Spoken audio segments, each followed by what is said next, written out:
Hey, welcome. Doooovid here. Another public study session. Important topic today. A lot to cover. I have a lot of information. I could have kept on studying on this. There was really a lot more information than I'm going to be capable of covering. But I just wanted to start, get it over with. And, as I've said each time, these public study sessions are largely for my own benefit. That's what's a public study session. Hope they're useful to other people who are concerned about similar topics. And I started these mostly for my study of consciousness and the brain producing thought related to my debate with JF John Francis Guarepi on the public space. However, this is extremely important. I know a reasonable amount about this topic, but as we'll see, this is a extremely complicated, difficult topic, and there's a lot of information. So just going to jump right in. I've collected together some recent papers on the philosophical, legal, technical aspects of what's going on, and some PowerPoints of the history. And there's international implications to this. But let me first, put it on screen share. I'm not sure if people are going to join. It's possible if people are in the chat or watching and they want to add to the conversation, that's fine. Put in the chat. If you have a direct question to me, maybe you put like question for Doooovid in the chat, so when I look and see it, because a lot of times people will come in the chat and they're largely talking to each other, so it's hard for me to decipher or make the question pertinent. So just some information, from stuff that I've studied.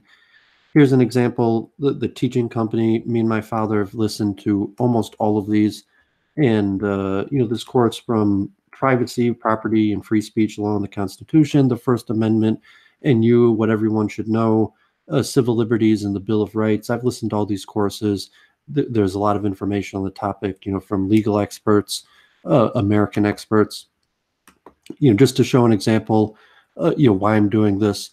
Most of the topics I discuss on other channels, but I've been personally subject to high levels of censorship. In fact, I had my first video from YouTube removed, and I have to do some self-reflecting. Why am I creating my YouTube page? But here is, E. Michael Jones. I spoke with him on Brundlefly's show about usury, and it got a lot of views. Like, it had over 15,000 views in the next day. And here, the following content has been identified by the YouTube community as inappropriate or offensive to some audiences, and you have to click to proceed to view it. And my most popular debate, Doooovid versus Eric Stryker, the famous writer for Stormfront or one of these pages, hardcore on the JQ. And that was on Heel Turn. It was also viewed well over 10,000 times and was censored. People re-uploaded it. The video doesn't exist, and now you could still find it on like the dark web. BitChute has recordings of it. There's different recordings a part of it. So I've been subject to heavy censorship. Here's an example.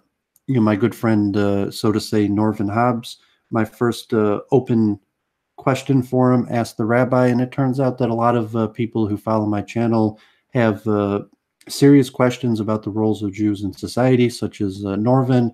So my first, Ask the Rabbi, turns out Luke Ford, who brought me into streaming, had got a strike that night. That was July 2nd, 2018, almost a year ago. And here I have one of my most popular video, actually, in terms of watch hours, is this video, and I got Norvin here.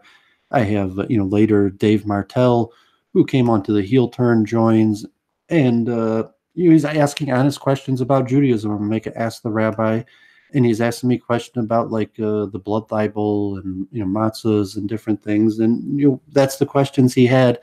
And these are heavily censored topics, and you'll see, is that hate speech?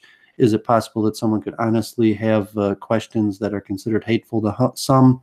And so that's part of the reason why I'm making this video. And I'll put that back. When I open my channel, I'll just put on my about. I largely started my YouTube channel for the purpose of promoting a minyan at the downtown synagogue in Detroit, and the synagogue has went through different ownership, leadership and boards of directors. And so I work with them less than I had previously. But when I first started, my channel was largely about teaching people how to say Hebrew prayers. And then I got involved with the Hare Krishna movement, or promoting Hare Krishna and different things like Transport Writers United, Detroit City Chess Club.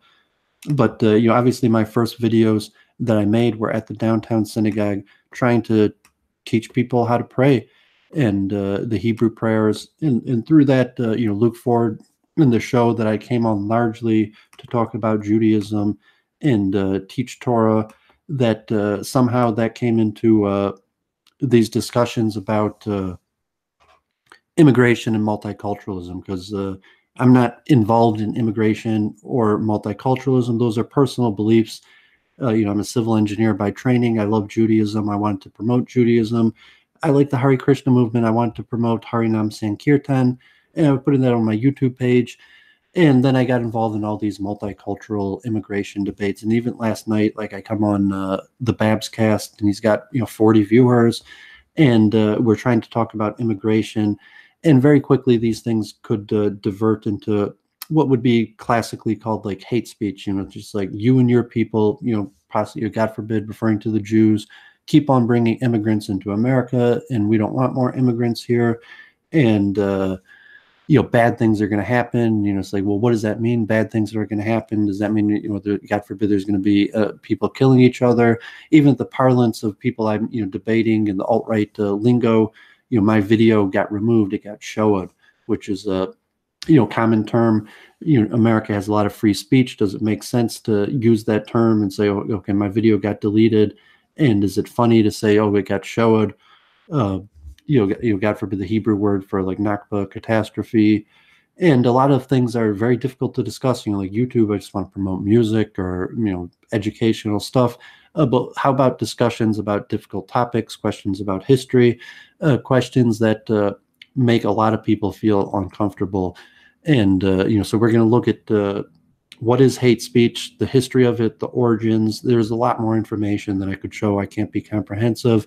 And even a lot of this stuff is more complicated than I could understand, especially about the computer algorithms for how censorship is practically done within the computer, and international law, jurisdictional matters where hate speech is regulated on different matters, where you might have the First Amendment and what we're allowed to say in America, but there's different jurisdictions. In Europe, the laws are different. Across the world, the laws are different. And in terms of like when you're on a different platform, like now we're talking on YouTube or Google. So let's jump right in. That was my introduction.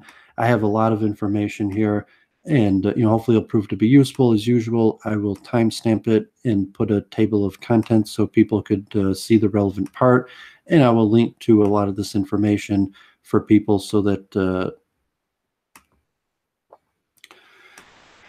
so let's look at FIRE. Here's a American free speech organization referred to as FIRE, if people are familiar with them. And they have here a long history of free speech. It goes back further. We'll look at some of the Greeks and see some important dates. So yeah, I'll be taking question, friends. So if you're taking a question, put it. I'm gonna take a second and to address questions with a question for Doooovid. So that if someone actually wants to ask me a question, just copy and paste or something like that. So if more people come on and people are in the chat talking to each other or just making comments, a lot of times I lose track and it's hard to know what the question is. So if you have a question, now you're the only one here, but more people wander in. So let's look at a long view of history. And there's a lot of stuff here. And obviously you could go to the ancient world, the concept of what should be allowed to be said, damages, libel. It's in the Bible. It's in the Code of Hammurabi. It's in the laws of Manu, ancient world. I didn't have enough time to make such a long stream to include that. So here we're talking Magna Carta, kind of the beginning of human rights, the Petition of Rights in Charles I in England. But free speech largely starts in America. we'll see some of the philosophical background goes to the ancient Greeks and the European Enlightenment. And there's a whole bunch of lawsuits.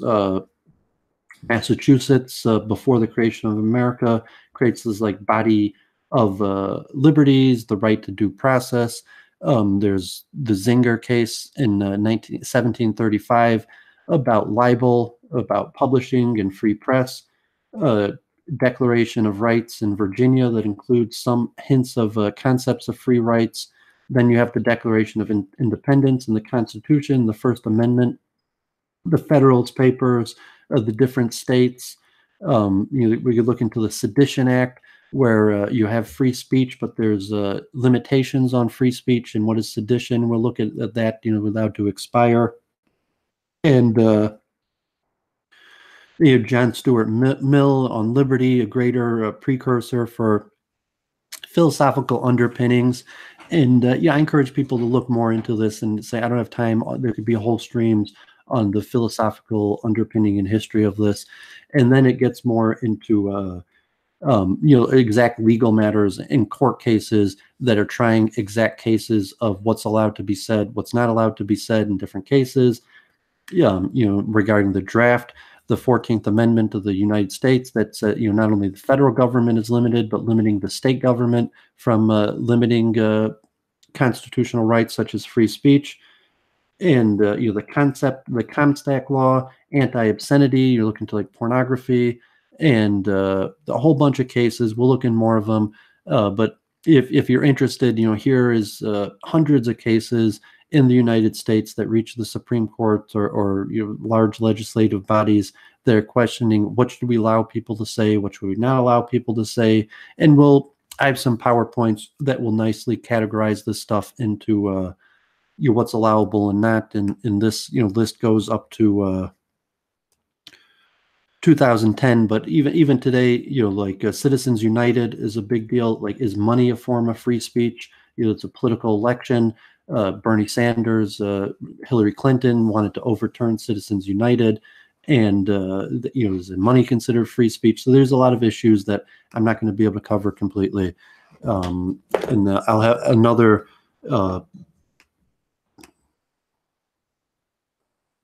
Just make sure my sound's working right. Okay, so here's another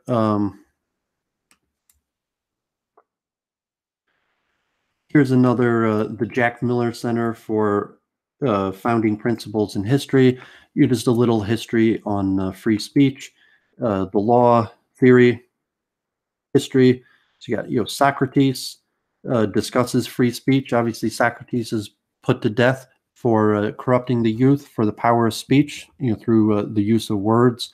Aristotle talks about free speech, a long history, and it's I had some information about ancient Greece and free speech, and then Milton, Renaissance Europe, John Locke, John Stuart Mill, and there's some information if people want to know more of the philosophical background to free speech, or the founders of America, Thomas Jefferson, Benjamin Franklin, what they thought about these issues, William Blackstone from the Laws of England.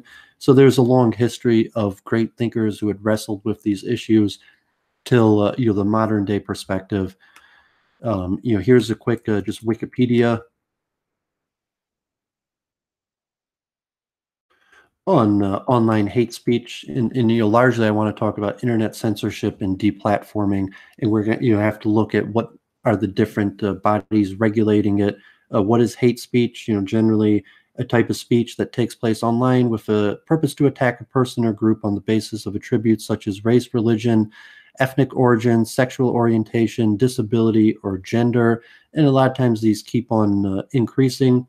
There's different treaties. There's the International Covenant of Civil and Political Rights. There's different bodies and groups of governments.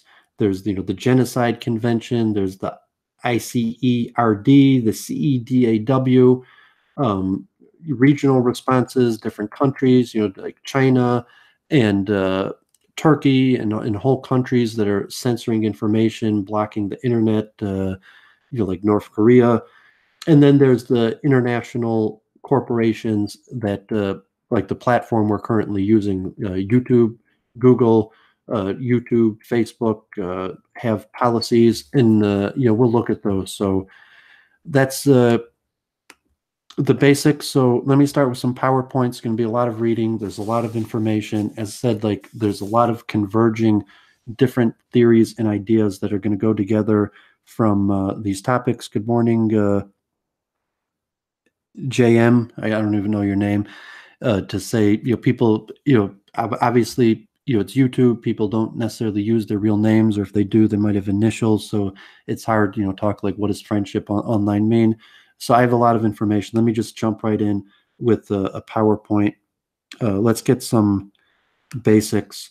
Hate speech and incitement. They collected these PowerPoints together. For this was a training workshop on law. So here was one of these international bodies of human rights.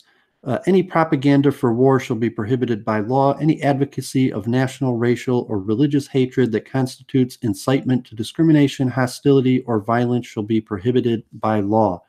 So in Europe, there's a lot more restriction on free speech and what's hate speech. In the US, generally, hate speech is not a crime, as we're in Europe. There is, and saying philosophically, there's a positive obligation on states to prohibit incitement to hatred. It is no surprise that states have interpreted the balance between this and freedom of expression in very different ways. So the Human Rights Committee has said restrictions on expressions which may fall within the scope of Article 20 must also be permissible under Article 19, Paragraph 3, which lays down requirements for determining whether restrictions on expression are permissible. In other words, this question is determined using the same three-part test for when other forms of speech may be restricted. And we'll look into what this three-part test is. So, hate speech, case law, there's many different cases. Give examples of, whoa, sorry, I'm having computer issues. So looking at interviewing a neo-Nazi and different aspects, and so a lot of times with this you have to look at actual cases. It's very difficult to draw out exact rules, so there's just different cases, and it said this was allowable, this wasn't. So incitement is inchoate or incomplete offense. Does not follow that violence must actually result. The U.S. Supreme Court applies the strictest test of clear and present danger. A statement constitutes hate speech.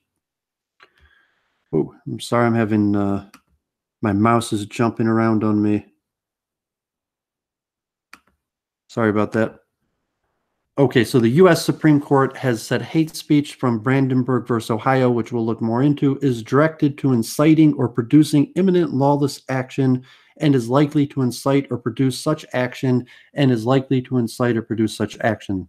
Violence. Ross versus Canada, different school teacher, anti-Semitic statements. Human Rights Committee said that individuals have the right to have an education in public school system free from bias, prejudice, and intolerance. The Genocide Convention of 1948 creates a crime of incitement to genocide. Further echoed in the International Criminal Court. In Europe, there's a lot of specific law regarding the Holocaust. What's allowable, and it said in European law, it's hate speech is a crime, Holocaust denial is a crime. Even to positively look historically, and for someone to like positively, God forbid, say maybe the Nazis were good people, could be considered a crime in Europe. Saying denying crimes against humanity is one of the most serious forms of racial defamation of Jews and incitement to hatred of them. That's a court case in France.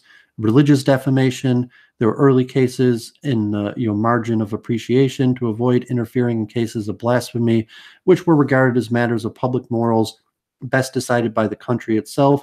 Later decisions have been more protective of criticism of religion and religious leaders and institutions. Human Rights Committee, let's see, prohibitions of displays of lack of respect for religion or other belief system, including blasphemy laws, are incompatible with the covenant, except in the specific circumstance envisioned in Article 20, Paragraph 2 of the covenant. Such prohibitions must also comply with the strict requirements of Article 19, Paragraph 3. Thus, for instance, it would be impermissible for any such law to discriminate in favor of or against one or certain religious belief systems or their adherents over another, or religious believers over non-believers, nor would it be permissible for such prohibitions to be used to prevent or punish criticisms of religious leaders or commentary on religious doctrines and tenets of faith. So, this was just a quick one to open up discussion. I'm sorry, okay, Paul, thanks for sharing. I'm sorry, I got to get used to reading these. A lot of these are very complicated because they're strict legal definitions of what the law, and so you have these conventions. So let's just get a little bit out here. Information, some of these PowerPoints, these definitions, what are the conventions, what are the different bodies that are regulating speech, and then we're going to move into the internet and the private platforms and the new level of technology. So right now I'm looking more at just free speech in terms of the law of the government, and then we're going to move more into what would private corporations and deplatforming and internet censorship that isn't criminal in nature, but both of them are important in these definitions. So free speech generally has boundaries of obscenity, defamation, hate speech, could be other things like copyright and different aspects that are also prohibited, where governments have limited what is allowable to be said. So let's look at some court cases. In the US, you have Roth versus the United States. An obscenity.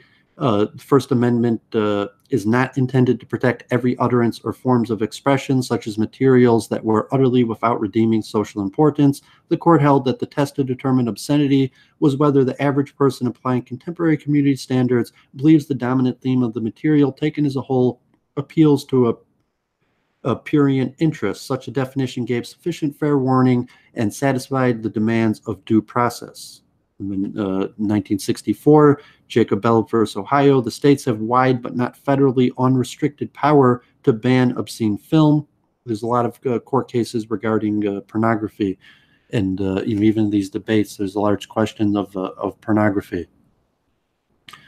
You have further court cases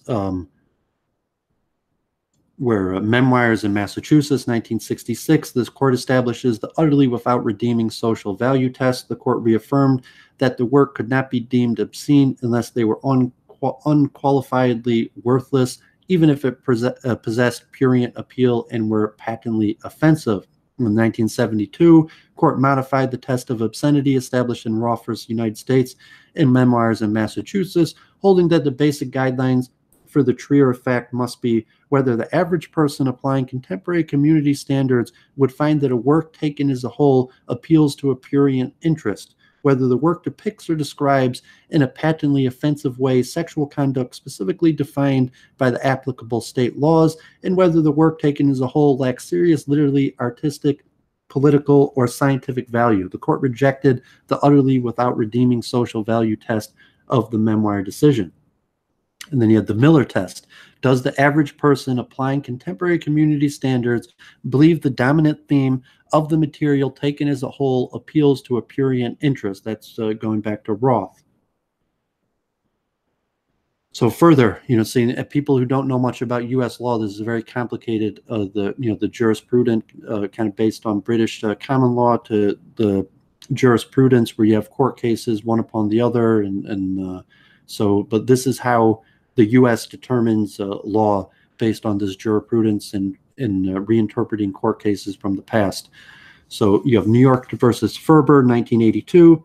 First time the court examined a statute specifically targeted against child pornography. Court found that the state's interest in preventing sexual exploitation of minors was a compelling government objective of surpassing importance. The New York child pornography law was carefully drawn to protect children from the mental, physical, and sexual abuse associated with pornography while not violating the First Amendment.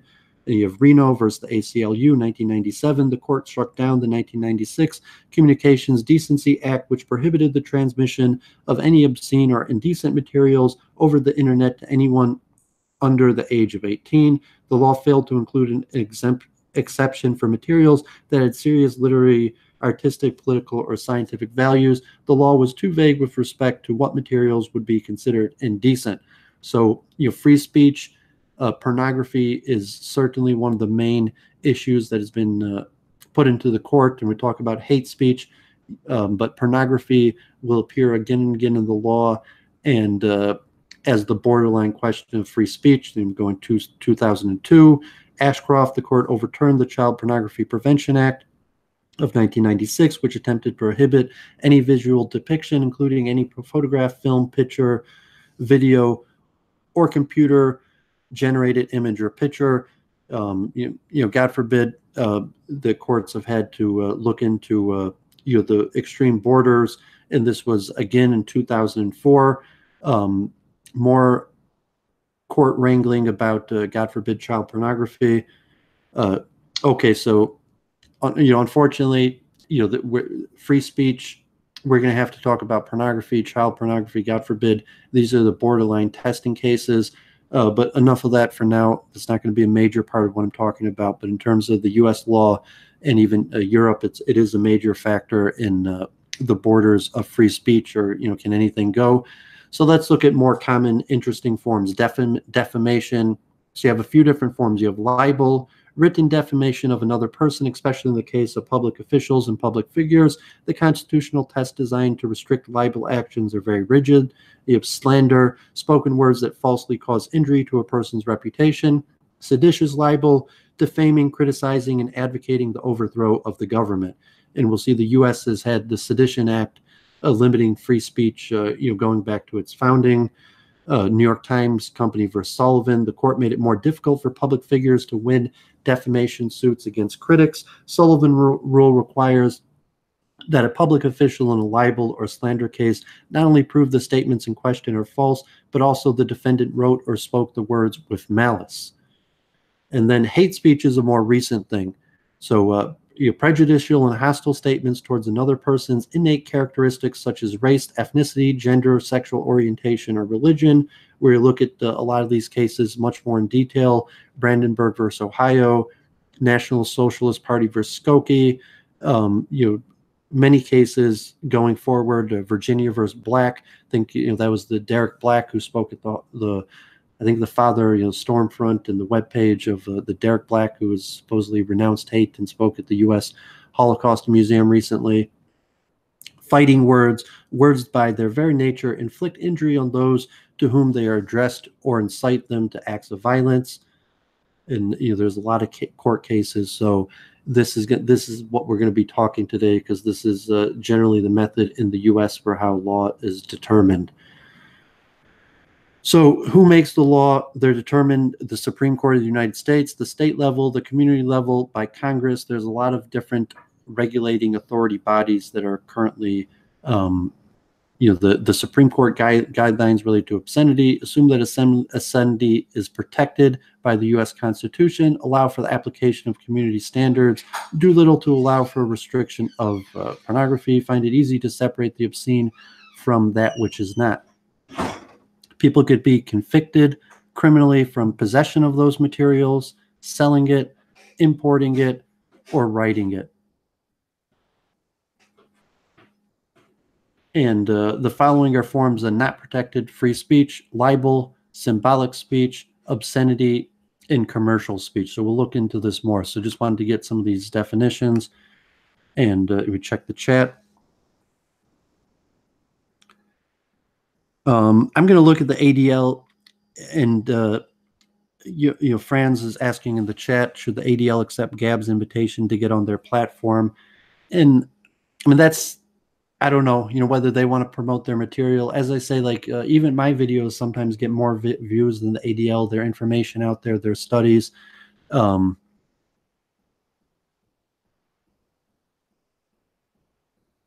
the interesting questions. Paul, the Supreme Court, railroad lawyers. So these are too philosophical. I have so much material to cover that I'm not going to be able to, cover in detail these greater philosophical questions about should the U.S. System be set up the way it is. I'm going to be dealing with the law as it is. let me see. Here's another quick one. I'm going to go over another PowerPoint, and then I'll actually look at the ADL page. So after this, I'm going to look at the ADL page. So here is the European Union's Commission on Rights, Equality, and Citizenship, and their view on monitoring and detecting online hate speech. Because I want to get mostly into the current state of not necessarily the U.S. law, but that's going to be important. There's going to be a lot of information on that. But the internet censorship, which is generally more strict than the U.S. law, the internet allows less than the U.S. government. So 2015, this from a professor in Greece, and there's a lot of regulations. So that's the dissemination of hate speech online. Internet allows extremists and haters easy access to an expectedly big audience. 2011, 14,000 problematic websites, forums, blogs, social media postings. Here is the definition of hate speech from the Committee of Ministers of the Council of Europe. Covers all forms of expression which spread, incite, promote, or justify racial hatred, xenophobia, anti-Semitism, or other forms of hatred based on intolerance, including intolerance expressed by aggressive nationalism and ethnocentrism, discrimination and hostility against minorities, migrants, and people of immigrant origin. So additional protocol to the Convention on Cybercrime concerning the criminalization of acts of racism and xenophobic nature committed through computer systems, the EU Joint Action concerning action to combat in xenophobia, these actual laws and regulation, more framework decisions on combating certain forms of expression of racism and xenophobia by means of criminal law. These were further protocols at the national level. Article 3, dissemination of racist and xenophobic materials through computer systems. Article 4, racist and xenophobic motivated threat. Article 5, racist and xenophobic motivated insult. Article 7, denial, gross minimalization, approval, or justification of genocide or crimes against humanity. So EU legal acts, the Joint Action of 1996 concerning action to combat xenophobia, the Council Framework Decision on combating certain forms of expressions of racism and xenophobia by means of criminal law. EU member states shall take the necessary measures to ensure the criminalization of the following acts. So the 2008, what should be criminal in Europe? Publicly inciting to violence or hatred directed against a group of persons or members of such a group defined by reference to race, color, religion, descent, or national or ethnic origin. The commission of an act referred to in a point by public dissemination or distribution of tracts, pictures, and other material, publicly condoning, denying, or grossly trivializing crimes of genocide, crimes against humanity, and war crimes, publicly condoning, denying, or grossly trivializing the above crimes when the conduct is carried out in a manner likely to incite to violence or hatred against such a group or a member of such a group. So a court case in Turkey may be considered necessary in certain democratic societies to sanction, even prevent all forms of expression which spread, incite, promote, or justify hatred based on intolerance, including religious intolerance, provided that any formalities, conditions, restrictions, or penalties imposed are proportionate to the legitimate aim pursued.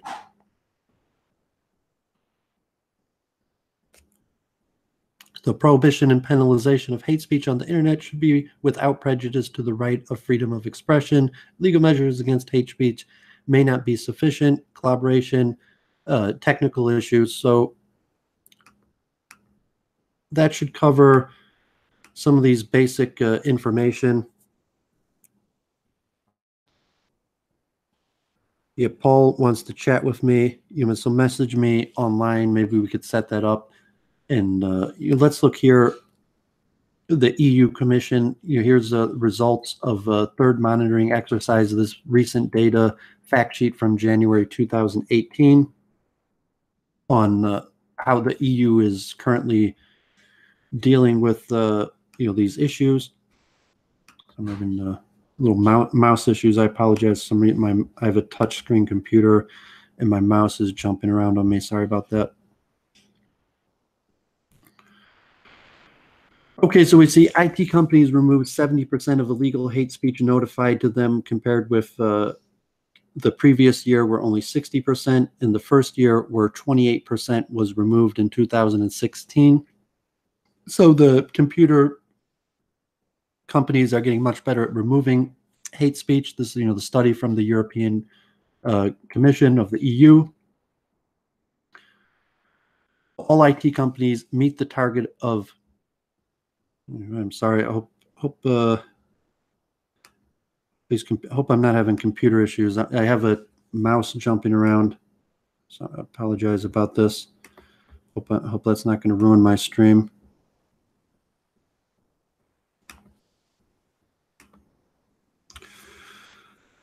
So research. So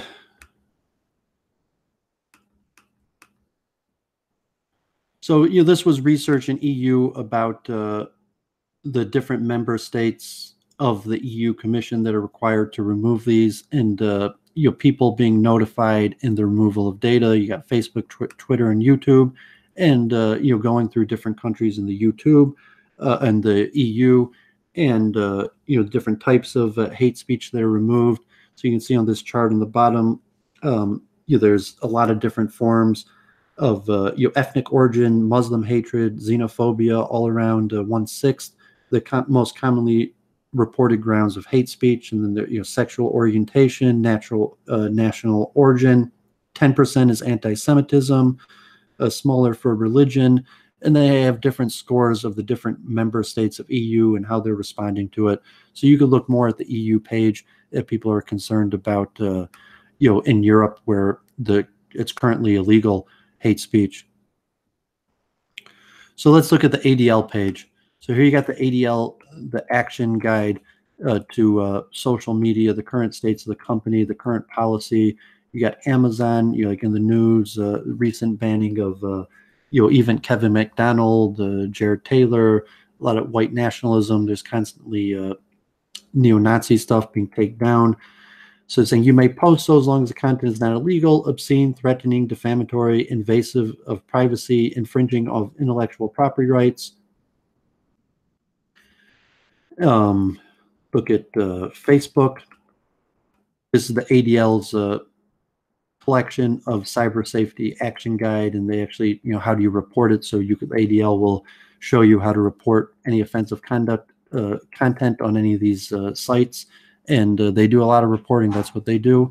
So Facebook's general hate speech policy: we do not allow hate speech on Facebook because it creates an environment of intimidation and exclusion, and in some cases may promote real-world violence. We define hate speech as a direct attack on people based on what we call protected characteristics: race, ethnicity, national origin, religious affiliation, sexual orientation, sex, gender identity, and serious disability or disease. We also provide some protections for immigrant status. We define attacks as violent or dehumanizing speech, statements of inferiority, or calls for exclusion or segregation. We separate attacks into 3 tiers of severity as described below. Sometimes people share content containing someone else's hate speech for the purpose of raising awareness or educating others. Similarly, in some cases, words or terms that might otherwise violate our standards are used self-referentially or in an empowering way. When this is the case, we allow the content, but we expect people to clearly indicate their intent, which helps us better understand why they share it. Where their intention is unclear, we may remove the content. We allow humor and social commentary related to these topics. In addition, we believe that people are more responsible when they share this kind of commentary using their authentic identity. Cyberbullying and harassment policies and resources. Bullying happens in many places and comes in many different forms, from making statements degrading someone's character to posting inappropriate images to threatening someone. We do not tolerate bullying on Facebook because we want our members of our community to feel safe and respected. We will remove content that purposely targets private individuals with the intention of degrading or shaming them. We recognize that bullying can be especially harmful to minors, and our policy provides heightening protection for minors because they're more vulnerable and susceptible to online bullying. In certain instances, we require the individual who is the target of bullying to report content to us before removing it. Our bullying policies do not apply to public figures because we want to allow discourse, which often includes, sorry, 1 second, which often includes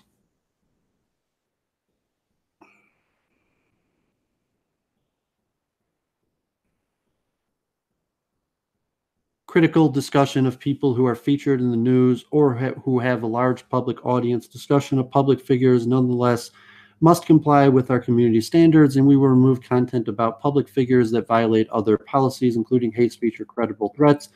Our bullying prevention hub is a resource, and how to report violations, and then eventually we'll get into the the deplatforming.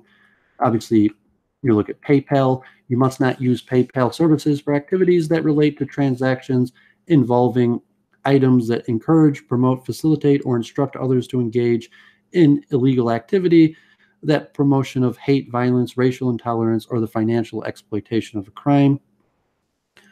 YouTube, the hate speech refers to content that promotes violence against or has the primary purpose of inciting hatred against individuals or groups based on certain attributes, such as race or ethnic origin, religion, disability, gender, age, veteran status, sexual orientation, gender identity, reporting options, reporting hateful content. Keep in mind that not everything that's mean or insulting is hate speech. If you're upset by the content that a specific person is posting, you may wish to consider blocking the user. However, if you feel that the content violates our hate speech policy, report it to YouTube for review in one of the following ways. Flag the video you report hateful content that you think may violate our community guidelines by flagging it.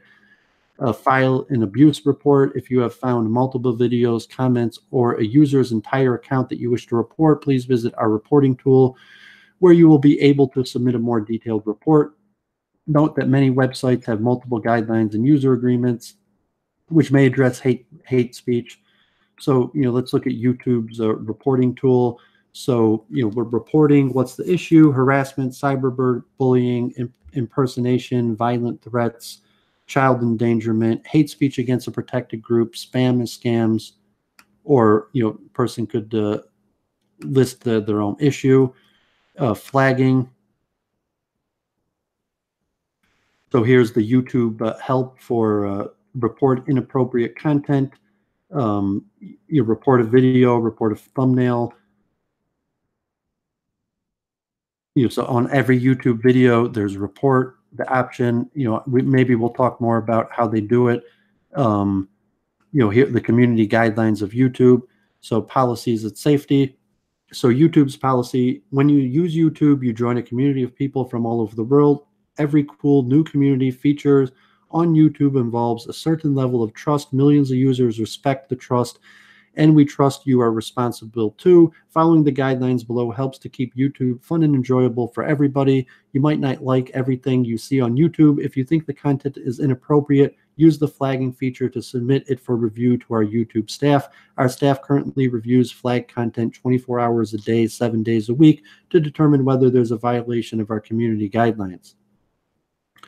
So community guidelines include nudity of sexual content, harmful or dangerous content, hateful content, violent or graphic content, harassment, cyberbullying, spam, misleading metadata, scams, threats, copyright, impersonation, privacy, child safety, additional.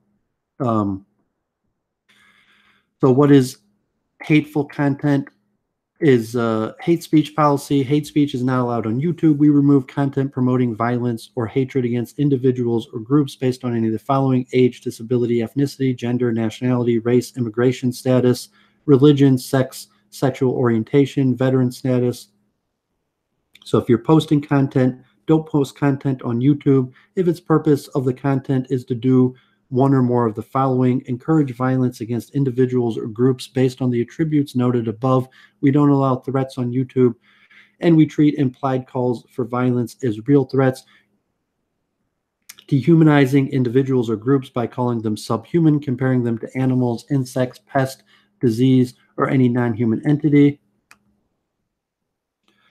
Praise or glorify violence against individuals or groups based on the attributes noted above. Use racial, ethnic, religious, or other slurs where the primary purpose is to promote hatred, stereotypes that incite or promote hatred based on any of the attributes noted above. This can take the form of speech, text, or imagery promoting these stereotypes or treating them as factual statements that one group is less than another based on attributes mentioned above. This includes calling them less intelligent, less capable, or damaged. This includes saying, I'm glad, some violent event happened. People with certain attributes are poisonous snakes. So what happens when the content violates this policy? If your content violates this policy, we'll remove the content and send you an email to let you know. If this is the first time you've posted content that violates our community guidelines, you'll get a warning with no penalty to your channel. If it is not, we'll issue a strike against your channel. Your channel will be terminated if you receive 3 strikes. You can learn more about our strike system here.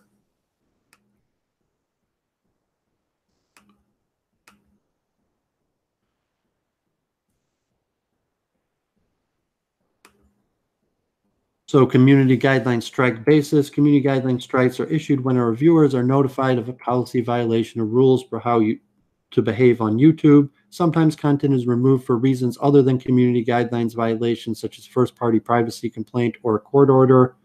In this case, the receiver won't receive a strike. If you receive a strike, we'll let you know by email, through notification on mobile and desktop, and in your channel settings. They'll tell you the content was removed, what policy it violated, how it affects your channel, what you can do next, warnings. We understand mistakes happen and people don't mean to violate our policy. That's why the first violation is only a warning. Note that you'll be warned only once. The next time your content is found in violation, the community guidelines, you'll receive a strike. You could appeal the warning. First strike, if we find your content doesn't follow our policy, for a second time, you'll receive a strike. That means you won't be able to upload videos, live streams, stories, or create custom thumbnails or community posts for 1 week. Full privileges will be restored automatically after the 1 week period, but your strike will remain on your channel for 90 days. Second strike, you will get a second strike. If you get a second strike within the same 90-day period of your first strike, you will not be able to post content for 2 weeks. If there are no further issues, full privileges will be restored automatically after the 2-week period, but each strike expires 90 days from the time it was issued. Third strike, 3 strikes in the same 90-day period will result in your channel being permanently removed from YouTube. Also note that each strike expires 90 days from the time it was issued, and that deleting the content will not remove your strike. So if you get a strike, okay, so that basically covers the YouTube policy, and so let me try to read some of the chat.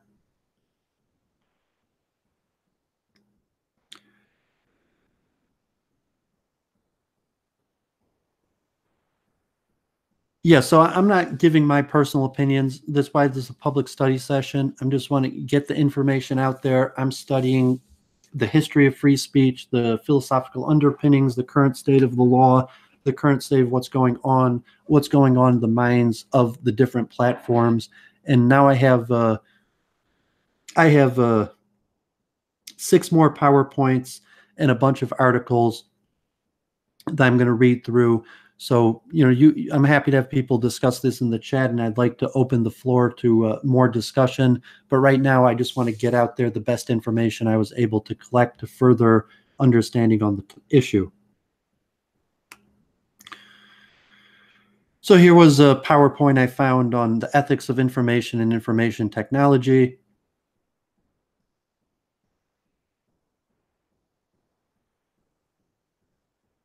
So this was a course, trying to demonstrate an understanding of the major issues of information ethics, such as free speech, copyright, and privacy, demonstrate an understanding of how technology impacts each of these issues, demonstrate an understanding of the variety of ethical approaches and how they can be utilized to discuss information ethics issues, demonstrate an understanding of the legal context within which debate about information issues takes place.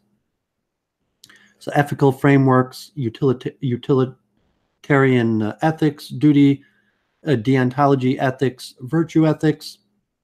So the First Amendment, Congress shall make no law respecting an establishment of religion or prohibiting the free exercise thereof or abridging the freedom of speech or of the press or the right of the people peacefully to assemble in the petition of the government for a redress of grievances. So free speech or censorship, they say there's censorship, they're dividing into sexual, religious, political, social, violence, could be more. Different levels. There's print, broadcast media, common carriers, jurisdiction, who's in charge of regulating the different forms of communication. Legal limits to free speech, defamation, obscenity, fighting words, gag rules, security issues, the legal history of internet filtering. You had the Communications Decency Act of 1996, which was struck down the year after, Child Online Protection Act, remanded twice by the Supreme Court, the Children's Internet Protection Act, upheld in 2003. Types of protection, there's copyright, patents, trademarks for free speech, but obviously people have, at least in most parts of the world, to protect their speech and to profit from it. You look at the long history of the printing press, the statutes of Queen Anne in England, the U.S. Constitution, the Copyright Acts of 1790, 1909, 1976, the Sonny Bono Extension Act of 1998. So you have fair use, so copyright, purpose, character of the use, that you could use other people's protected data for fair use. There's public domain after you wait 14 years old, the switch to 70 years. Different issues, intellectual property, impacted technology, boundary confusion, new kinds of copyright with the new technology, the different ways of controlling it in the digital world, new participants like the Napster.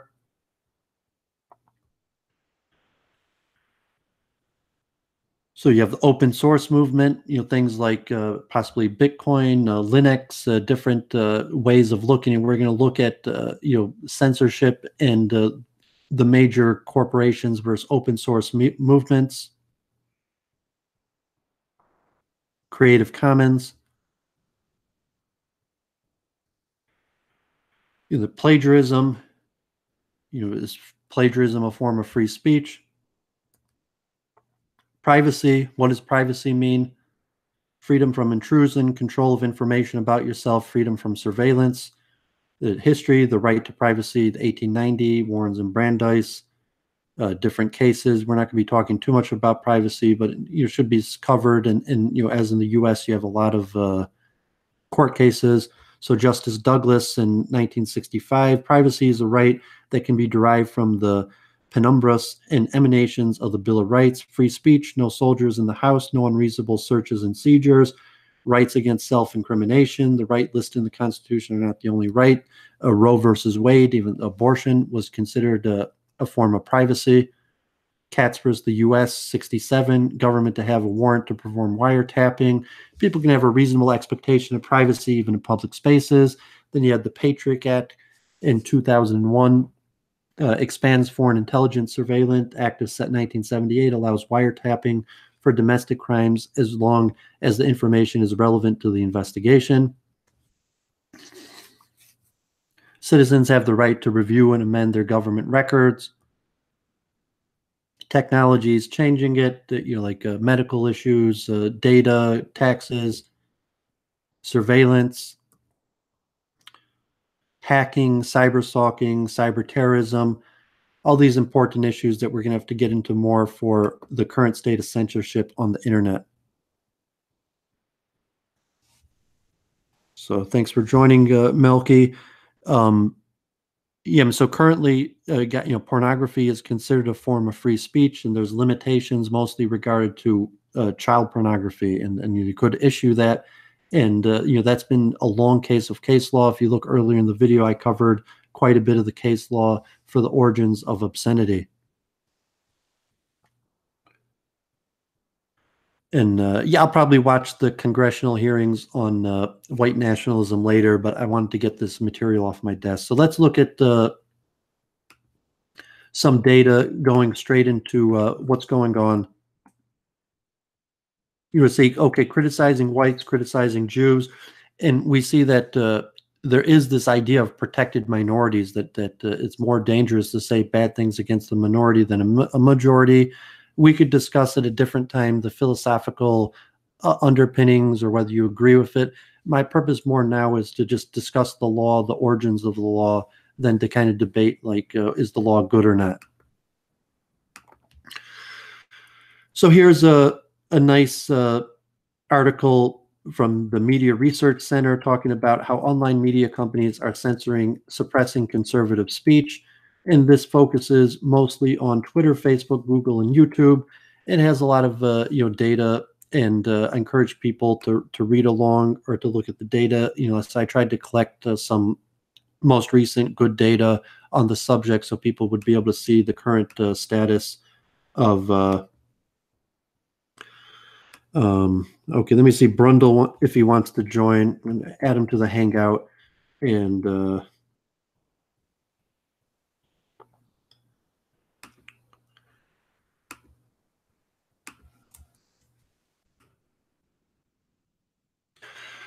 okay, so I added Brundle to the Hangout. If Brundle joins, he'll have to wait a few minutes for me to finish this presentation of this censored online media, and then we could maybe have a little discussion, or if even Melky wants to join, I'll take a little break from reading, and we could have a little bit of discussion. But the main point, I wanted public study session, not just to have a bunch of people giving their opinions or their thoughts. I wanted to have the actual information of what's going on. Okay, how online media companies are suppressing conservative speech. Like it or not, social media is the communication form of the future, not just in the US, but worldwide. Just Facebook and Twitter combined reach 1.8 billion people. More than 2/3 of all Americans, 68%, use Facebook. YouTube is pushing out TV as the most popular place to watch video. Google is the #1 search engine in both the US and the world. War is being declared on the conservative movement in the space, and conservatives are losing badly. If the right is silenced, billions of people will be cut off from conservative ideas and conservative media. It's the new battleground of media bias, but it's worse. That bias is not a war of ideas. It's a war against ideas. It's a clear effort to censor the conservative worldview from the public conversation. Media Research Center has undertaken extensive study of the problem at major tech companies, Twitter, Facebook, Google, and YouTube, and the results are far more troubling than most conservatives realize. Key finding: Twitter leads in censorship. Project Veritas recently had caught Twitter's staffers admitting on hidden camera that they had been censoring conservatives through a technique known as shadow banning, where users think their content is getting seen widely, but it's not. The staffers had justified it by claiming the accounts had been automated if they had words such as America and God. In 2016, Twitter attempted to manipulate election-related tweets using the hashtag Podesta emails, DNC link. The site also restricts pro-life ads. So Facebook trending feed has been hiding conservative topics. 2016 Gizmodo story had warned of Facebook's bias, detailed claims by former employees that Facebook's new curators had been instructed to hide conservative content from the trending section, which supposedly only featured new users find compelling. Topics that have been blacklisted included Mitt Romney, CPAC, Rand Paul. On the other hand, terms like Black Lives Matters had also been placed into the trending section, even though it was not actually trending. Facebook has also banned at least one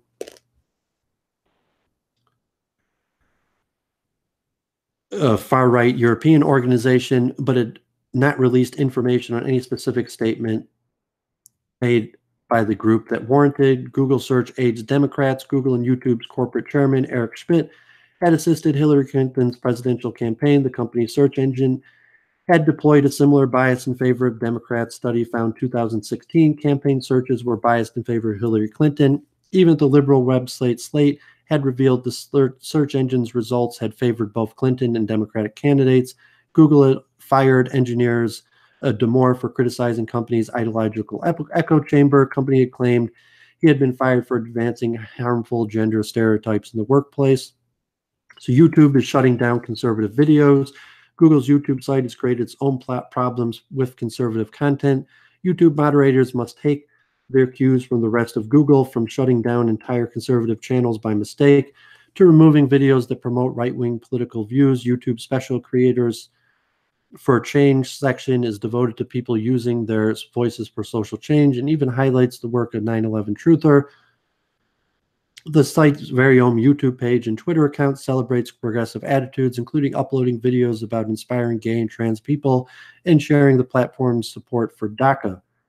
Tech firms are relying on groups that hate conservatives, like the SPLC and the ADL. George Soros funded ProPublica is using information from both radical leftist organizations to attack conservative groups such as Jihad Watch and Act for America, Bullying, and PayPal and other services to shut down their funding sources. The SPLC's anti-LGBT list has also been used to prevent organizations from partnering with Amazon Smile to raise funds. Liberal Twitter advisors outnumbered conservatives 12-1. Tech companies rely on anti-conservative fact checkers. Facebook and Google both have partnered with fact-checking organizations in order to combat fake news. Facebook's short-lived disputed flagger program has allowed Snopes, Political Fact, and ABC News to discern what is and what is not real news. Google's fact checker had accused conservative sources of making claims that did not appear in the articles and disproportionately fact-checked conservative sources. Facebook, a satire site, Babylon Bee, has been flagged by Snopes for its article clearly mocking CNN for its bias. YouTube has announced a partnership with Wikipedia in order to debunk videos deemed to be conspiracy theories, even though Wikipedia has been criticized for liberal bias.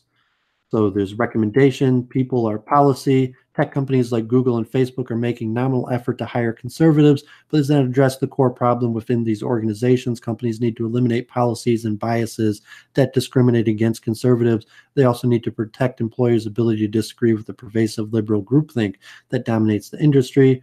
Tech companies must provide transparency. People and organizations have their posts and videos either restricted or deleted on all major platforms. If those companies expect their users to trust them, they must make the system transparent. They must show at least when posts of organizations and public figures are deleted and when they aren't. That would give users a baseline of what speech is allowed on the platform, not just whatever the companies choose to delete. They have to expect regulation. Avoid partnering with bad actors. Twitter, YouTube, and others have tried to establish policies that prevent so-called hate speech on their platform, but those policies are being enforced by organizations that spew hate against the conservative movement and can't pretend to be neutral players. Groups like the SPLC and ADL label core conservative values as hate or bigotry. Tech companies can't expect conservatives to trust a system that is so blatantly one-sided. Modify flagging systems. One of the worst problems tech companies grapple with is the abuse of their flagging and reporting system. YouTube, Twitter, and Facebook in particular succumb to liberal activists who game their systems and constantly report conservative content. These services must determine a better way to handle alerts that do not allow coordinated campaigns against the right. Use neutral fact checkers. So, Niall Ferguson, the Hoover Institute, nothing has changed politics, not only in the US, but worldwide more than the advent of companies like Facebook. 45% of Americans now get news from Facebook. Mark Zuckerberg, who runs Facebook, has the power to tweak the algorithm that determines what gets into your newsfeed and my newsfeed. And that is an awesome power because, let's face it, Mark Zuckerberg's politics are liberal politics. He has no desire to see 2016 happen again. And I don't think Republicans are fully alive to the fact that with really quite small changes to the way that Facebook algorithm works, their presence in newsfeed could shrink dramatically. So this goes on and on. Let me see if Brundle's going to come on or want to discuss this. And because I do plan on doing a lot of reading from this stuff, and there's a lot of information.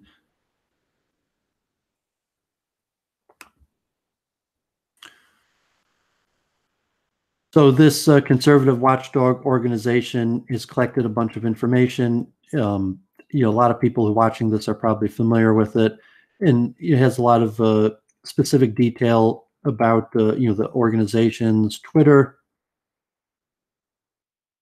their processes, what they're doing, bias claims, different claims, the findings of this organization in YouTube. So there's a lot of interesting information. I encourage people to read through this. Let's look at one more.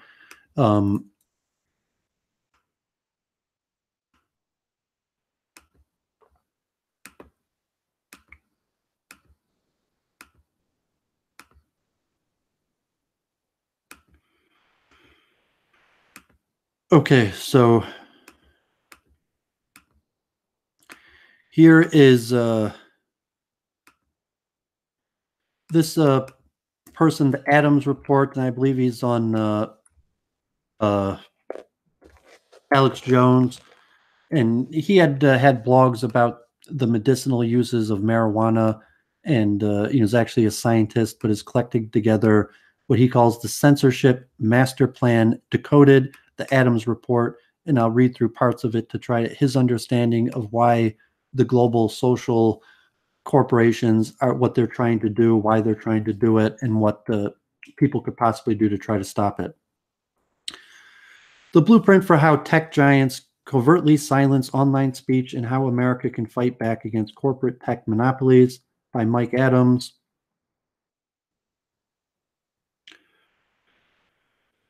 So, there's multiple parts to it. Part one, societal cost of censorship and the denial of the right to exist. Part two, the fight for reality, censorship motivations and justifications. The part three, the fallacy of fake news. Part four, decentralization, the structure of news consumption. Part five, technological and psychological methods of overt and covert censorship. Part six, legislative and regulatory solutions to techno tyranny.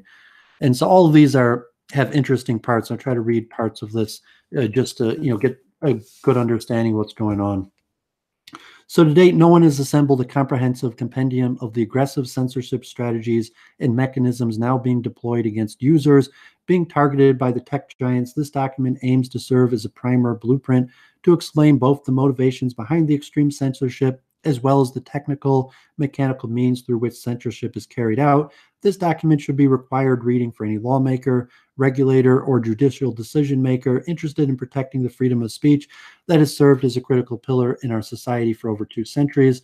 Today's attacks on the First Amendment are being carried out by a triple threat tag team of institutions, of tech giants, establishment media, and third-party fact-checkers and moderator. The tech giant, their role is to carry out the mechanics of censorship, shadow banning, doubt interruptions, and other techniques described in this report. The established media tasked with promoting the lynch mob mentality of hysteria and hatred, which is translated into widespread calls for silencing whatever voices they don't like.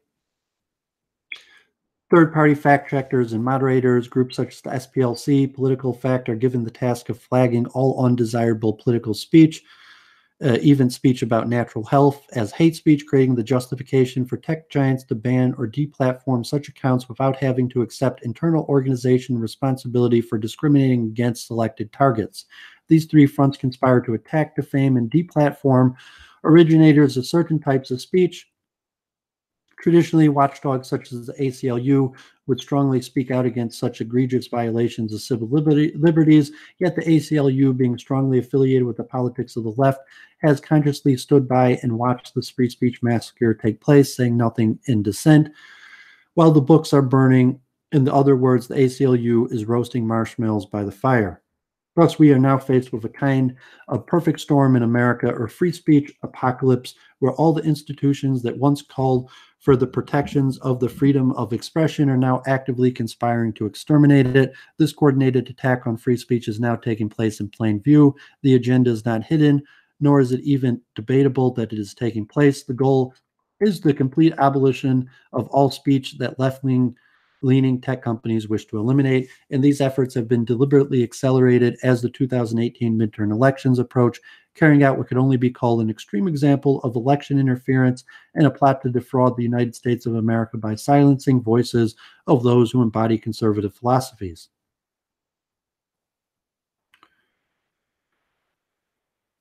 So I'm going to encourage people to read this whole report, and I'm going to read more parts of it because there's a lot of good information. So the societal cost of censorship and the denial of the right to exist. Censorship by tech giants is an assault on the right to exist in an online-dominated society. The predominant argument of pro-censorship advocates largely consists of claiming that because Google, Facebook, and private corporations, they can therefore engage in discriminatory censorship of any kind they wish without restraint or regulatory oversight. This argument collapses when seen in the context of the broad recognition that participation in dominant online platforms has become essential for personal, social, and professional interactions in the modern world. Just as citizens of 50 years ago could not meaningfully participate in society without phone or electricity services, today's citizens cannot meaningfully participate in the modern world without an online presence expressed through the dominant online community platforms such as Facebook, Google, Twitter, and YouTube. Dominant online platforms have become essential services for the meaningful participation in modern society. This is further underscored by the fact that an individual's online presence exerts forceful and lasting influence on their personal and social life, professional life, career opportunities, and freedom of expression, including the freedom to engage in political debate that may influence others in elections. To be shadow banned by Facebook or YouTube today is a destructive to an individual. Quality of life is being serendipitously cut off from a phone and electricity services in the 1970s.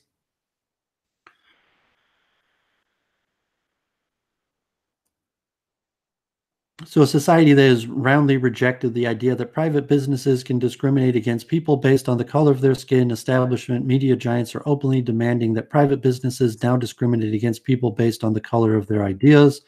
Because the online nature of modern life, the censorship of individuals on the dominant online platforms of open expression is attack on the very right to participate in society. I'm sure most people are well familiar with this, and it's a long report. Central deception of tech giants. Tech giants now discriminate against individuals based on the color of their ideas. Deception that consists of these companies launching under the false pretense of being open platforms that welcome free speech from nearly anyone.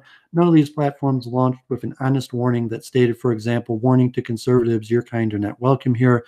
Because of the central deception, platforms like Facebook rapidly expanding as individuals who had channels that promoted the Facebook platform to their own friends, family members, and professional contacts.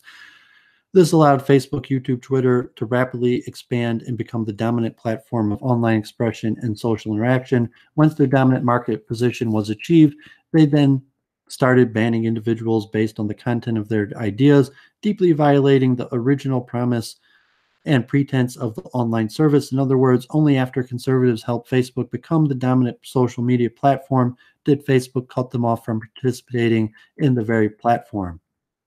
Facebook baited users for over a decade, exploited those users to build a dominant global platform, then cut off the speech to certain selected users whose speech it didn't like. So in this way, Facebook exploited the goodwill of its authentic users that then violated its social contract and business ethics, transforming its once open platform into a discriminatory echo chamber policed by intolerant, small-minded leftists who had repeatedly demonstrated zero tolerance towards speech that violated their own limited worldview.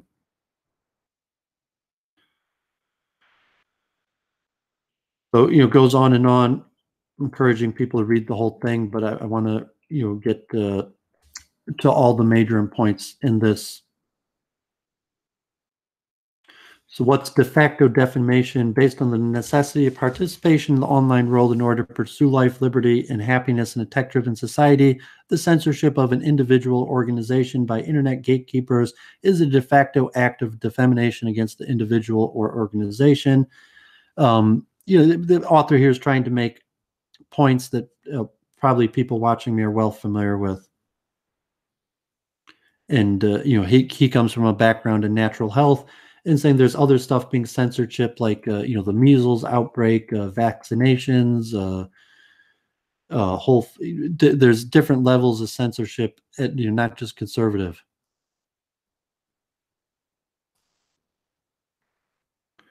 So the fight for reality, censorship's motivation and justification, why achieving censorship is important to the centralized media establishment. The purpose of controlled news is to influence and engineer the narratives that form the beliefs and even the fabric of reality for news consumers.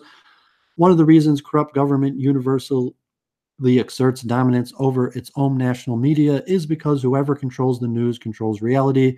That reality is shaped, twisted, and sometimes fabricated entirely from scratch by controlled media outlets which universally declare themselves to be the sole arbitrators of truth in any given society. Losing control of the narrative means losing control over society. Since the rise of the internet, a disruptive new structure of connectivity that achieved mass decentralization of information, the controlled news monopolies have lost their position of dominant control over the narratives of society. This means that they no longer can command absolute authority over the narrative interpretation of real-world events, so their ability to distort or misrepresent those events for their own political control is rapidly eroding. This was all underscored with the victory of Donald Trump, an outcome that could never have occurred without independent, decentralized media achieving prominent influence on the net. Maintaining monopoly control over the cultural narratives is crucial for commanding primary influence over the worldview held by news consumers whose beliefs, opinions, and realities are largely shaped by the news to which they are subjective. Censorship is the primary weapon being invoked by the media monopolists to destroy their competition and regain an authoritative monopoly over the concept known as news. To accomplish this censorship, both media monopolies and tech giants pursue a wide assortment of malicious techniques to deplatform, shadow ban, smear, disconnect, and otherwise downrank selected independent media publishers that threaten their news dominance. Many of these methods are pursued covertly, and they are all pursued with virtually zero regulatory oversight or restriction. This report outlines those tactics and mechanisms, included both technical and psychological censorships deployed now by Google, Facebook, YouTube, CNN, New York Times, and others. So I'm not going to have time to read through these definitions.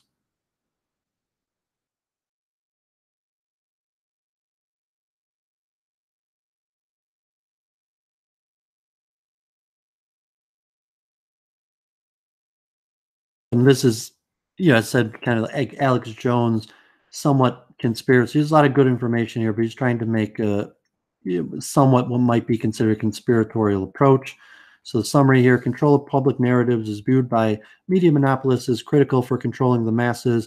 News is a label used by media monopolists who pretend to be engaged in public service when they are actually engaged in public indoctrination, deceptive influence campaigns. All news organizations commit error. Media monopolists pretend that their errors don't count.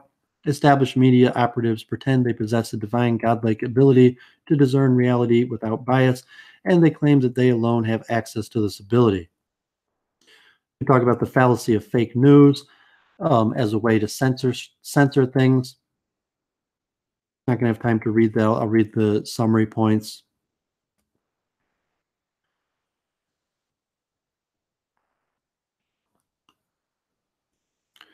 So, the fallacy of hate speech and left-wing fanaticism. One of the pillars of internal justification for banning political speech is the invocation of hate speech. Internet gatekeepers such as Google, YouTube, and Facebook deliberately conflate the label of hate speech with conservative views, pretending that individuals seeking to defend their national borders are therefore, by definition, haters of ethnic illegal immigrants. Similarly, cultural agendas such as LGBT, transgenderism are considered love by the left-leaning internet gatekeepers, meaning by definition that any who oppose the transgenderism agenda, including the transgender indoctrination of children, must be primarily motivated by hate.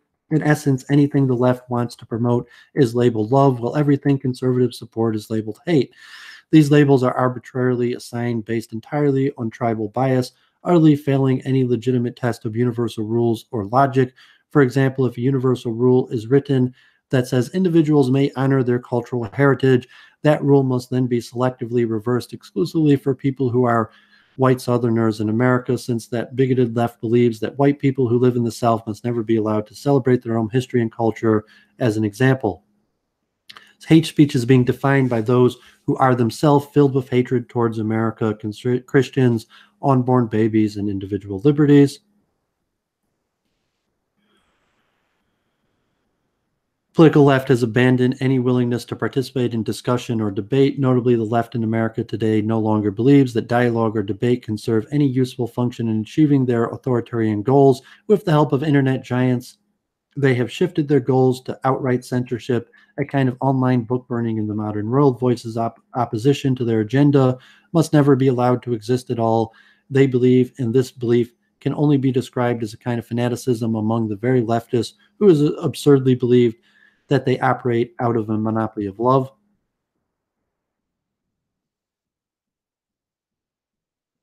The summary of this part 3, the process of controlling the news is to control the narratives that strongly influence the beliefs of and actions of news consumerism for a multitude of purposes, including the shaping the outcome of political elections. The news establishment assertion that they are merely reporting facts without bias is fraudulent and deliberately deceptive. Fake news is the actual business model of the established media monopolists who knowingly exploit and abuse their positions of news authority to broadcast disinformation and propaganda for the purpose of covert social influence. Hate speech is a fictitious fabrication invoked by the authoritarian left to silence their targeted political enemies. There is no logically consistent definition of hate speech that any leftist can describe because no such universal standard exists. Whoever has the power to define hate gains the power to dictate the content of every opinion uttered online. Such power concentrated in the hands of a biased few is extraordinarily dangerous to any free society. Part 4, decentralization in the structure of news.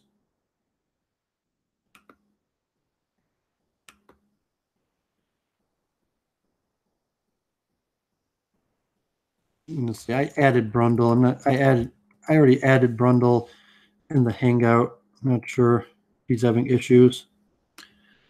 Let me see if I add Brundle, I'll give my voice a rest. I'm going to try to add him again. And I'm almost done reading this. So I'm sorry to take a break because my voice is already getting tired. I think he's got tech issues that if he's on his phone or whatever, can't get this to work. My voice is going to need a rest. But okay, so part 4, decentralization in the structure of news consumption, understanding how information consumers connect with news. To fully grasp how censorship is achieved, it is crucial to understand the way in which news consumers come into contact with news sources and information. The method of contact determines the most effective method of censorship. As you'll see below, there's direct URLs and apps. This is achieved when users open a web browser and directly enter a URL of the website they wish to visit. This approach is decentralized and puts consumers in control. However, many news consumers are surprisingly lazy, and some don't even know the internet exists outside of Facebook. Direct access can also be achieved by downloading an app for the news publisher and running that app on a mobile device. Google and Apple, not surprisingly, have censored certain apps to crush their competition and block consumers from accessing information that Google does not want people to see. For example, Gab.ai saw its app blocked by Google under the justification that Gab allowed people to express hate speech on the platform. So you have news aggregators such as the Drudge Report, Google News, Censored, and others. News aggregator serves a utility function of compiling news headlines from many different sources, potentially saving time for news consumers. However, while some news aggregators are entirely uncensored and pull every headline from the source which are scanned, most news aggregators make either manual or human program automated editorial decisions, compiling lists of desired headlines to show visitors. News aggregators could save time for users and help them discover news sources they may not have otherwise found on their own. However, they cede some level of control to the aggregation entity, taking away power from the individual and concentrating it in the hands of the aggregator, who can engage in censorship by omission and simply refuse to list any news source they don't like, technically because no news aggregation website can possibly cover every news source on the net. All the news aggregators assert some level of editorial control merely by deciding which news sources to include. Google News famously purged itself of nearly all independent media sources beginning in 2012, leading it to become a homogenized echo chamber of controlled media monopoly.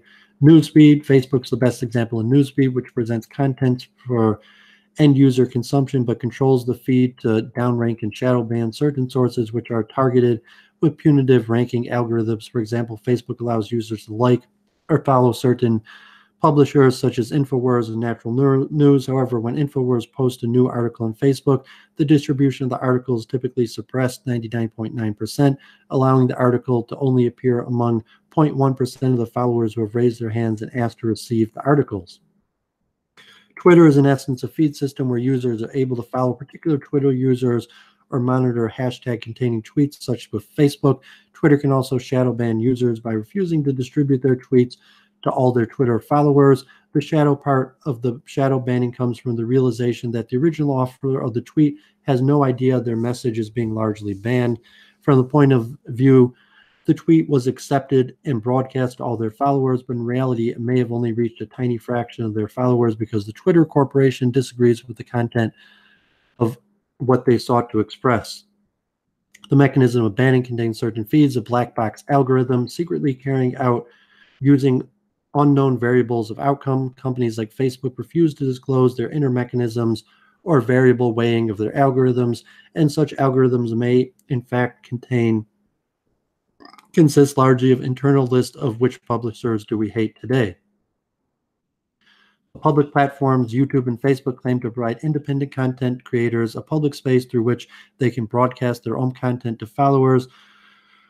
Through this content channel, content creators are able to post various types of content depending on their platform in question. Public platforms achieve a tipping point of utility in the minds of users when critical mass of their other users are using the same platform, allowing for a very large user base to intermix their interests and opinions and conversations.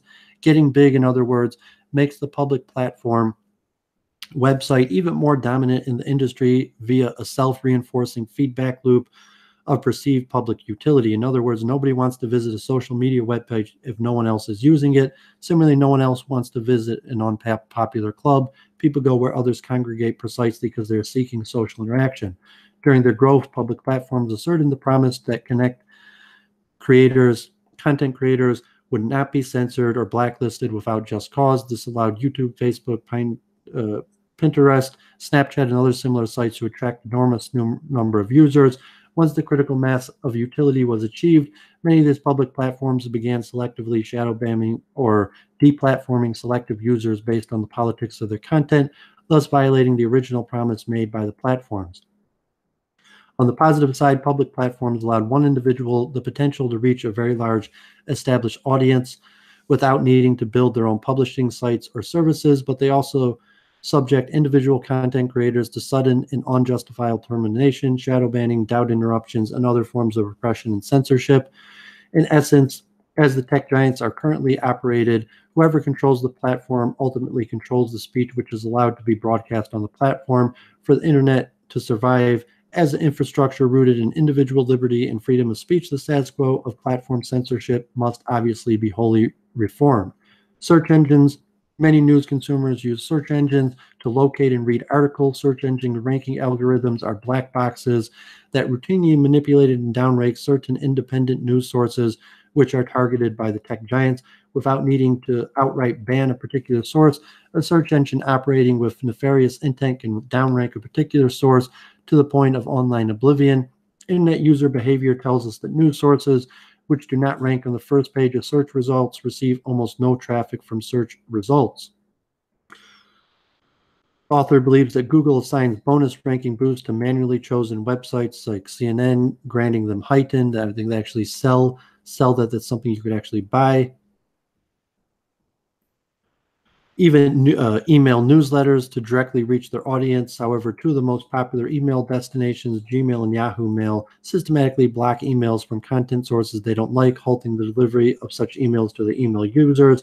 Thus, Google can exert the power to ban a publisher's channel on YouTube, blacklist the same publisher's web pages on Google.com, and even block the publisher's email newsletter from being delivered to Gmail.com users. This is a triple threat of censorship regime that grants Google an alarming level of control over the delivery of communications across the internet, even to users who have specifically asked to receive such communications.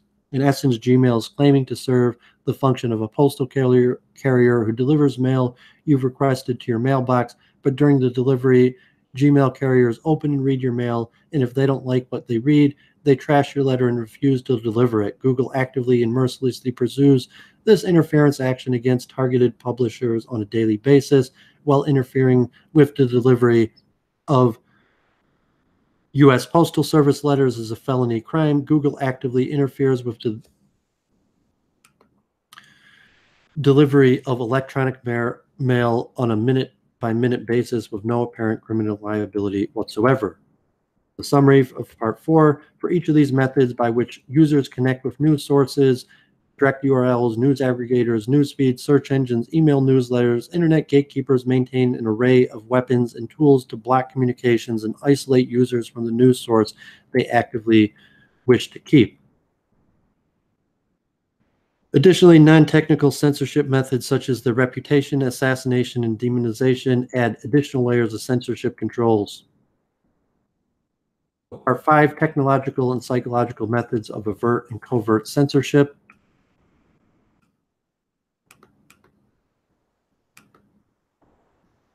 Censorship of targeted websites is achieved not only through technical, mechanical means, but also through the coordinated application of psychological weapons, which intend to create doubt and mistrust towards targeted websites. Technical method of censoring targeted independent news outlets. While other methods exist, the primary technical methods with the most destructive impact are demonetization, shadow banning, deplatforming. Sorry, my mouse is jumping around. Black box search algorithms and email interference, demonetization began after the 2016 presidential elections, using organizations like the SPLC. So encourage people to read through, and I'll look in some of the more technical aspects of how this works. I have some reading material. Psychological methods of censoring independent news publishers. In addition to technical methods of censorship, both tech giants and media monopolies engage in a number of extremely damaging psychological censorship methods, which are designed to destroy their intended targets: doubt interruptions, character assassinations, reputation destructions, fake news, hate speech accusations, intimidation of personnel.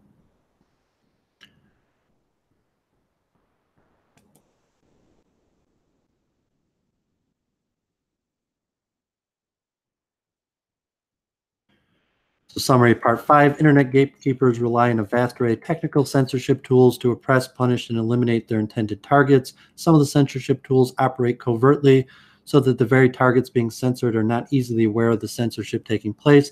Tech giants routinely outsource censorship tasks to extreme left-wing activist groups so that the responsibility for censorship decisions is shifted to a third party. Tech giants and media monopolists use a variety of psychological warfare tools to augment their technical censorship tactics. If the extreme censorship now being carried out across the internet is not halted, the future internet will only allow a single official opinion to be discussed or shared on any given topic. No debate will be allowed, and no dissenting views will be tolerated. So here he has legislative and regulatory solutions to the technical tyranny, like you've talked with Josh Smith and SMACA. There's different online Bill of Rights, Online Dignitary Act. We'll see if anything. Here's some recommendations. Declare the dominant online platforms of speech to be public commons communications infrastructure essential for individual participation in modern society. When an online platform reaches 50% of market penetration, it is appropriate sector. It should be deemed as an essential service for the public at large, making it subject to laws and regulation that prohibit discriminatory censorship. Outlaw the censoring of content based on political views or unpopular views on science, medicine, history, and religion. Require internet gatekeepers to open up their black boxes and publish their ranking algorithms. Require tech giants to publicly disclose their censorship, deplatforming, and downranking content policies. If tech giants are going to ban content creators for expressing conservative ideas, such companies must publicly and unambiguously disclose that this is their policy, rather than hiding behind their false justification of hate speech or fake news. Tech giants must be honest about naming the philosophies and ideas they're going to ban. Fine internet gatekeepers for committing selective, politically motivated censorship. Enact laws that allow FTC, FCC to issue large fines when dominant tech giants engage in politically motivated censorship. Invoke RICO Act incitement and prosecution against Facebook, Alphabet, and other internet gatekeepers for waging mafia-style campaigns of intimidation and oppression. See criminal indictments against Facebook, Google, YouTube, and Twitter for interfering in the 2018 elections and committing what Mueller called a conspiracy to defraud the United States of America. Pass laws that allow individuals who have been censored for political reasons to sue dominant online platforms for actual damages and punitive damages. Require internet gatekeepers to be transparent about shadow banning, content banning, and account banning. Require internet gatekeepers to follow a transparent due process procedure that allows content creators to appeal censorship decisions. Set up an independent arbitration commission that issues binding decisions on censorship grievances brought by independent publishers and content creators. Outlaw email ISPs from interfering with the delivery of email that has been requested by end users. Break up Google, Facebook, Twitter, and other tech giants under antitrust legislation. Legislation and regulatory solutions must be explored that can reel the extreme abuse of monopoly power currently being exploited by tech giants to censor voices they don't like. Existing law already provides justification of the RICO Act racketeering to criminally indict executives of Facebook, Google, and other tech giants. One possible solution to censorship might be the creation of an authoritative independent arbitration commission that would hear cases and issue binding decisions, all with public oversight. End users may fight back against tech monopolies by seeking out building alternative platforms. So this was written by Mike Adams. Take a quick break to rest my voice. I'm not sure if Brundle is just not going to be able to come on or what we talk about anyways. He has the invite. I'm looking at the chat for a minute.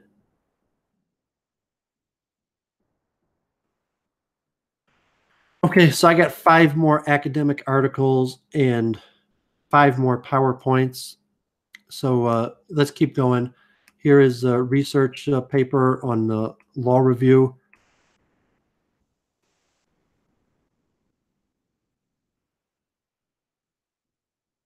Censoring hate speech in the U.S. social media content, understanding the user's perspective. From Seattle University, tweets and Facebook posts containing racist or misogynist slurs are a common part of the social media landscape in the United States. According to Pew Research Project survey, almost half of Black social media users and 1/3 of female users in the United States said they frequently saw offensive messages or images, humor on social networking sites. The pervasive nature of hate speech and social media content has received the attention of scholars, regulators, and journalists. Even social media organizations such as Twitter have recognized their own shortcomings in policing content. Twitter CEO Dorsey responded publicly to the ongoing harassment of actress and comedian Leslie Jones by deleting the account of Milo Yiannopoulos, who organized an online harassment campaign against Jones. In addition to the barrage of racist comments and memes directed at Jones, her account was also hacked and private photos were posted. Dorsey said in a statement that abusive behavior like this was not permitted under Twitter's hateful conduct policy. We rely on people to report this type of behavior to us, but we are continuing to invest heavily in improving our tools and enforcement systems to prevent this kind of abuse. We realize we still have a lot of work in front of us before Twitter is where it should be on how we handle these issues. Unfortunately, absent any substantial change on part of the company, Dorsey's statement is nothing more than lip service. Also troubling is the extent to which he places the responsibility to identify this abuse onto users, rather than insisting the organization take the initiative to limit hate speech on its own platform. Although each social media organization has a different approach to dealing with offensive content, all seemingly recognize the complex nature of the task at hand. The terms of service agreements users must electronically sign before they may access a particular platform absolve social media companies of most legal responsibilities to protect hate speech, except that which can be characterized as a direct threat or harassment, both of which is prohibited by U.S. federal statutes. Despite the lack of substantial U.S. prohibitions against hate speech in the United States, many social media organizations such as Facebook work to minimize hate speech on their platforms by establishing policy prohibitions. This content posts that violate the established rules against hate speech on these sites can be immediately blocked by an algorithm designed to catch rules violations flagged by users, evaluated by employees, and removed if deemed inappropriate. Other organizations such as Twitter allow extreme language or images to be included in tweets unless they directly and specifically threaten another user. Well, it's likely that social media organizations have conducted their own market research about the business implication of hate speech regulation. Little is known about users' expectation of social media companies to protect or police expression. This focus group study seeks to better understand online hate speech by asking users about their expectations in social media organizations to protect freedom of expression. This article will begin with a review of the legal prohibitions and protection for hate speech in the United States, a brief overview of the hate speech policies of major social media organizations, including Facebook, Twitter, Instagram, and YouTube, will then be presented in the theoretical arguments in favor and against censoring hate speech will be explored. Next, the research questions will be proposed to the focus group, methodologically explained. Findings from the interviews will be presented and discussed. This article concludes with a call for social media organizations to increase their efforts to remove hate speech, but to do so in a more transparent way. So this study is going to be an active, kind of call for censorship. It's a review of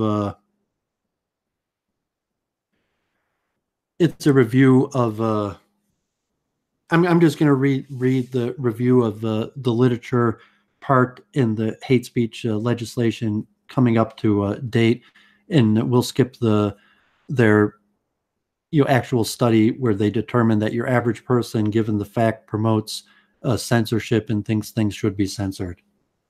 So I just look at the literature review that's relatively good here and encourage people to read along with me or read the whole thing. So in the U.S., most hate speech is protected by the First Amendment. For example, Snyder versus Phelps, the U.S. court held that picketing fallen soldiers' funerals with signs that said "God hates fags" did not mean that threshold for intentional infliction of emotional distress.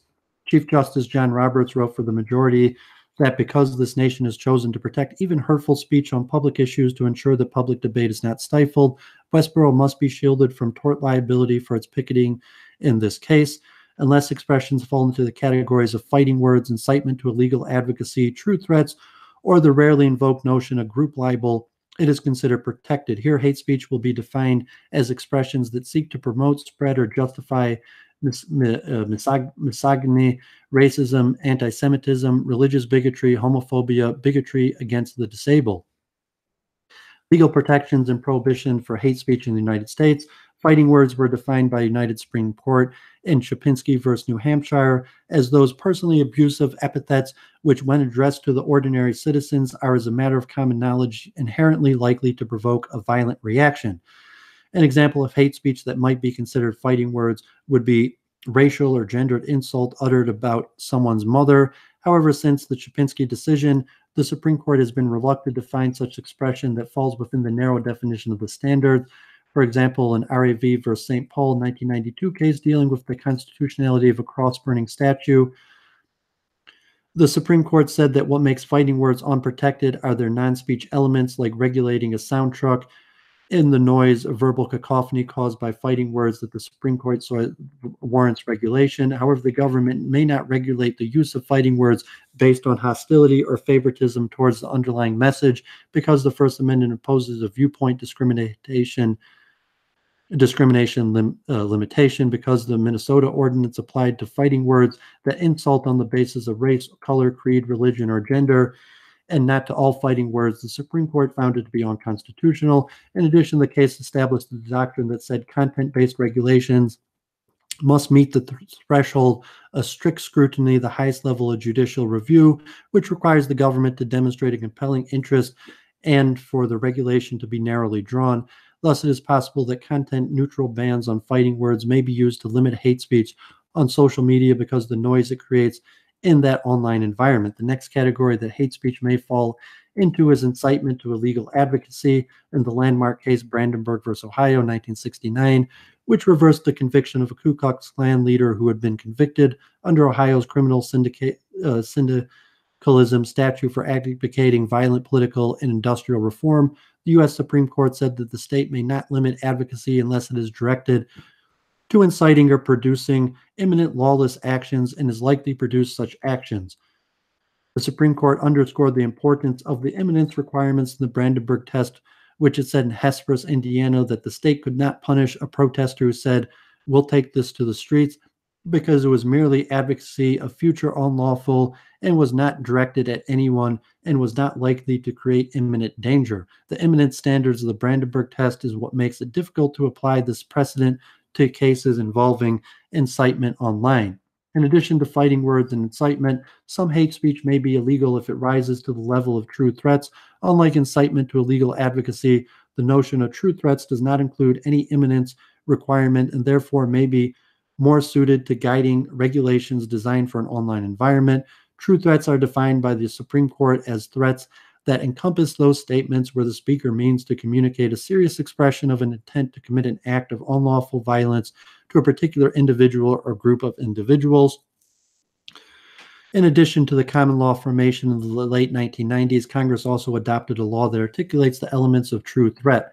In order to support a conviction under the true threat statutes, the government must prove that there has been a transmission of interstate or foreign commerce of a communication containing a threat to injure or kidnap the person of another. Cases regarding a violation of the statute often fail to meet the threshold of a direct threat to injure or kidnap an individual. In their application of the law, courts have considered the extent to which a threat is believable, an essential determiner whether or not an utterance or expression should be considered a true threat. For example, the Sixth Court's decision in United States versus Alcabaz held that emails exchanged between two parties presumably containing sexually threatening content about a mutual acquaintance did not rise to the level of true threats. The content of the emails did not meet the threshold required for the true threats because no reasonable person would perceive the emails as intending to affect change or achieve the goal through intimidation. Recently, a man serving 44 months in jail for being convicted of communicating a true threat to his ex-wife via Facebook appealed the decision of the Third Circuit, which held that if a statement causes a reasonable person to fear for her safety, that is a true threat. Anthony Alonis's Facebook post, the Third Circuit said, met the legal definition of a threat. Among the many other comments, Alonis posted the following to his ex-wife's Facebook page. I'm not going to read that. Feel free to read that. The social court reversed and remanded the Third Circuit's decision, stating that the instruction in the case to require only negligence with respect to the communication of a threat is not sufficient to support a conviction under the USC the code. Here, the Supreme Court had the opportunity to clarify how true threats doctrines apply online and failed to do so. Legal scholar Joseph Russomanno argues that the failure should be construed as a neglect of duty. The court chose not to address and clarify the true threats doctrine, an area of law marked by murky definitions and haphazard applications. Moreover, the court declined to specify what required level of intent the threat is required and from whose perspective the speech must be perceived to be a threat for criminal conviction. Instead, the court ceded control to those who see the internet as a virtual Wild West free from regulation. Group libel or group defamation is the fourth and final legacy category that contain certain hate speech may fall into. As Jeremy Waldron noted in The Harm in Hate Speech 2012, many countries, including Germany, Norway, Denmark, use the term group libel instead of hate speech because the difficulty associated with the task of determining what is dislike and what is hate. In the United States, the Supreme Court once chose not to overturn a fine imposed on the president of the White Circle League of America on First Amendment grounds, labeling his distribution of a leaflet on Chicago street corners urging people to protect the white race from being mongrelized as criminal libel. However, the notion of group libel has largely been abandoned in the United States, where many states require the plaintiff to prove identification in defamation cases. Finally, it is possible that hate speech may serve as evidence in hate crime cases.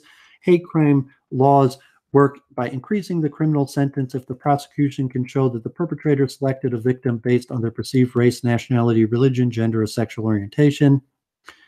In the United States, 45 states in the District of Columbia all currently have some form of hate crime law on the books. However, hate speech alone with no criminal conduct may not be subject to hate crimes laws unless hate speech falls into one of the categories reviewed here, including fighting words, incitement to illegal advocacy, true threats, or group libel. It will most likely be protected by the First Amendment.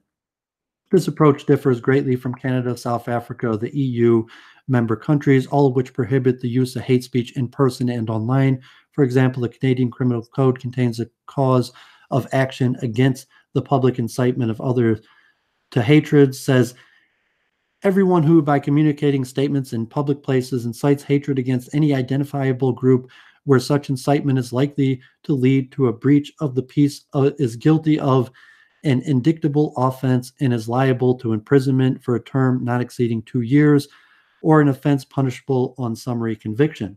Recently, Germany has begun to take a more assertive approach to enforcing the country's rules regarding hate speech online. The country recently passed a law that gives social media companies 24 hours to remove posts that obviously violate German law and have been reported by others users to be subject to hefty fines up to 50 million euros. And international corporations, social media organizations must navigate laws in a variety of countries. Perhaps if users are largely in favor of removal, there would be an economic incentive for these organizations to adapt a more aggressive approach to removing hate speech across their platforms worldwide. Social media hate speech policies. Currently, there are many approaches to dealing with offensive content as there are social media platforms. Although the First Amendment protects most hate speech in the United States, social media organizations based in the U.S. are not required to permit hate speech on their sites. This terms of service users sign giving social media organizations the legal authority to regulate hate speech on their sites however they like. Commercial ISPs and social media organizations may voluntarily agree to prohibit users from sending racist or bigoted messages over their servers. Such prohibitions do not implicate First Amendment rights because they are entered in through private contracts and do not involve government action in some way. Therefore, the companies are able to decide how, when, and why they will remove content and can simply update the terms of service accordingly. This suggests that it may be possible to incentivize these companies to do more to regulate hate speech on their platforms.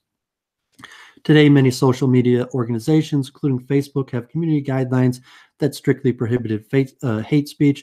However, reporting the use of offensive terms like wetback do not yield removal, so confusion still exists regarding what counts as hate speech and whether it is removed. According to Facebook's current community standards, organizations and people dedicated to promoting hatred against these protected groups are not allowed a presence on Facebook. Twitter, on the other hand, will only remove specific threats and abuse.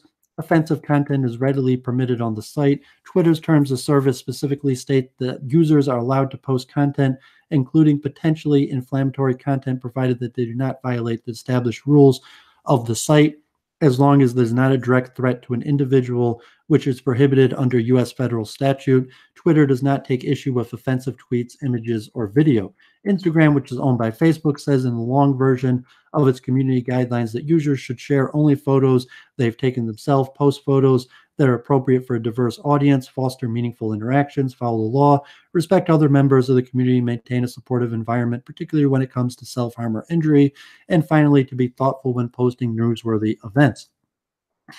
Despite these rules, a cursory search of Instagram shows that there are still several visible posts that contain the N-word and other derogatory claims. YouTube, which is owned by Google, warns users in its community guidelines do not cross the line when it comes to hateful content. The policy says that the company does not support content that promotes or condones violence against individuals or groups based on race or ethnic origin, religion, disability, gender, age, nationality, veteran status, or sexual orientation, gender identity, or whose primary purpose is inciting hatred on the basis of these core characteristics.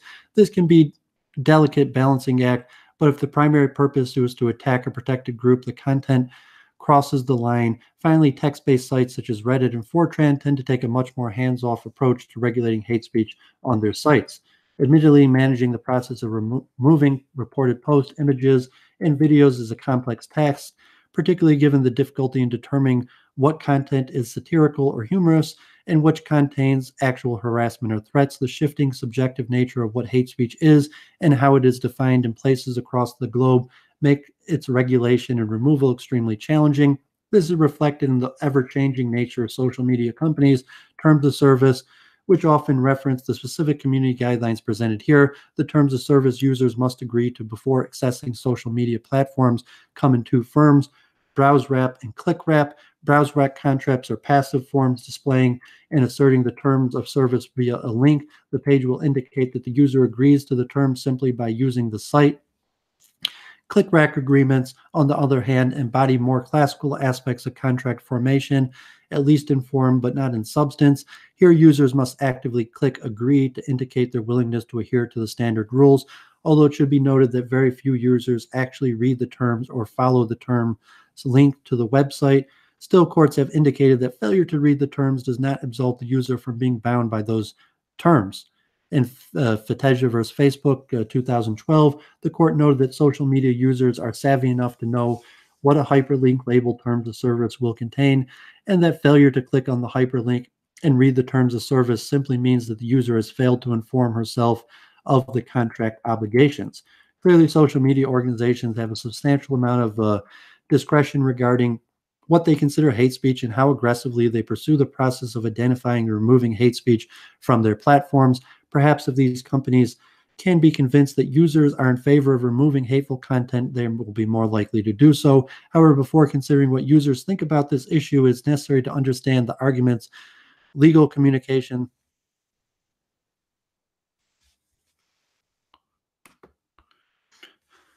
scholars most regularly cite as the reasons for protecting or prohibiting hateful expression. Why remove hate speech from social media? Primary reason for banning hate speech in social media content. Sorry, keep on having these click issues. Why remove hate speech from social media? The primary reason for banning hate speech in social media content is the psychological harm this content inflicts on its victims. Critical race theorist Mary Matsuda described the tendency for members of the defamed group to internalize the messages and to believe in their own inferiority as the most damaging impact of hate speech. In addition, it is likely that continued unchecked presence of hate speech in social media may actually have a silencing effect on minorities, women, and other groups targeted by their speech. Rather than encouraging these individuals to participate in public discourse, hate speech may limit the amount of content generated by minorities and women by creating an environment that dissuades these individuals from speaking out against the various forms of discrimination they face. For example, a woman may be less likely to continue to participate in a debate on Facebook about campus sexual assault after being called a slut by another commentator. According to legal scholars Citrin and Norton, hate speech works to limit civic engagement online, thus curtailing the process of what they call digital citizenship. In other words, the virtual environment created by hate speech dissuades the political speech of people of color, women, and members of the lesbian LGBT community. Perhaps most importantly, the widespread adoption of racial and ethnic slurs has historically been associated with acts of violence ranging from hate crimes targeted at individuals to mass genocide. Theses that conceptualize how the causal use of racial slurs can create a climate that will tolerate crimes against humanity, such as slavery or the Holocaust. According to Theses, language plays a critical role in developing the psychological mechanisms necessary for engaging in racist conduct. Hate speech then provides the vocabulary and grammar depicting a common enemy and establishes a mutual interest in trying to rid society of the designated pest. Throughout history, hate speech has been used to dehumanize various religious, ethnic, and racial groups in order to make military action or physical violence against them more palatable. So why allow hate speech on social media? A desire to encourage a free and open marketplace of ideas is perhaps the most frequently cited justification for allowing harmful or degrading speech. Truth the theory hold is made stronger and clearer when it is the opportunity to collide with all ideas, even erroneous ones. Alexander, 1948, argued that all expressions on political matters must be permitted in order to successfully execute the social contract of democratic self-governments. Accordingly, citizens of a democracy should be free to praise, criticize, or discuss all political and social issues. Legal theorist Emerson asserted that any attempts to curtail expression infringe upon personal liberty. Those in favor of protecting hate speech say that efforts to censor this content will only send it further into the shadows, where it would be even more dangerous. Social media then provides racists, bigots, and others with a virtual safety valve where they can vent their anger through expression as opposed to violent action. Weinstein suggests that removing the outlet for hate speech could also lead to an increase in violence against women and minorities because online aggressions would be replaced with offline ones. Social media Users may also be opposed to the efforts to prohibit hate speech because they believe the process of content removal gives too much control to social media organizations. Traditionally, public concern has focused on government censorship of information. Today, the unchecked power to social media organizations to regulate content seems a far greater threat to free expression than any form of government intervention. While there are valid theoretical arguments on both sides of the debate about whether hate speech should be censored on social media platform, little information exists about users' perspective on the issue. Public opinion data from the Pew Research Center indicates 67% of Americans think they should be able to say things in a public that are offensive to minorities. However, when millennials, those under 30, were asked the question, 40% were in favor of preventing the public use of statements offensive to minorities. So then this study goes on to try to study public views on censorship, and my voice is getting tired, so not going to be able to read it. So I get high testosterone with his usual antics. So I'm going to go through a PowerPoint now just to give my voice a rest. Try to read a little of this. Benjamin Franklin. Freedom of expression, those wretched countries where man cannot call his tongue his own, he can scarce call anything his own. Whoever would overthrow the liberty of a nation must begin by subduing the freeness of speech.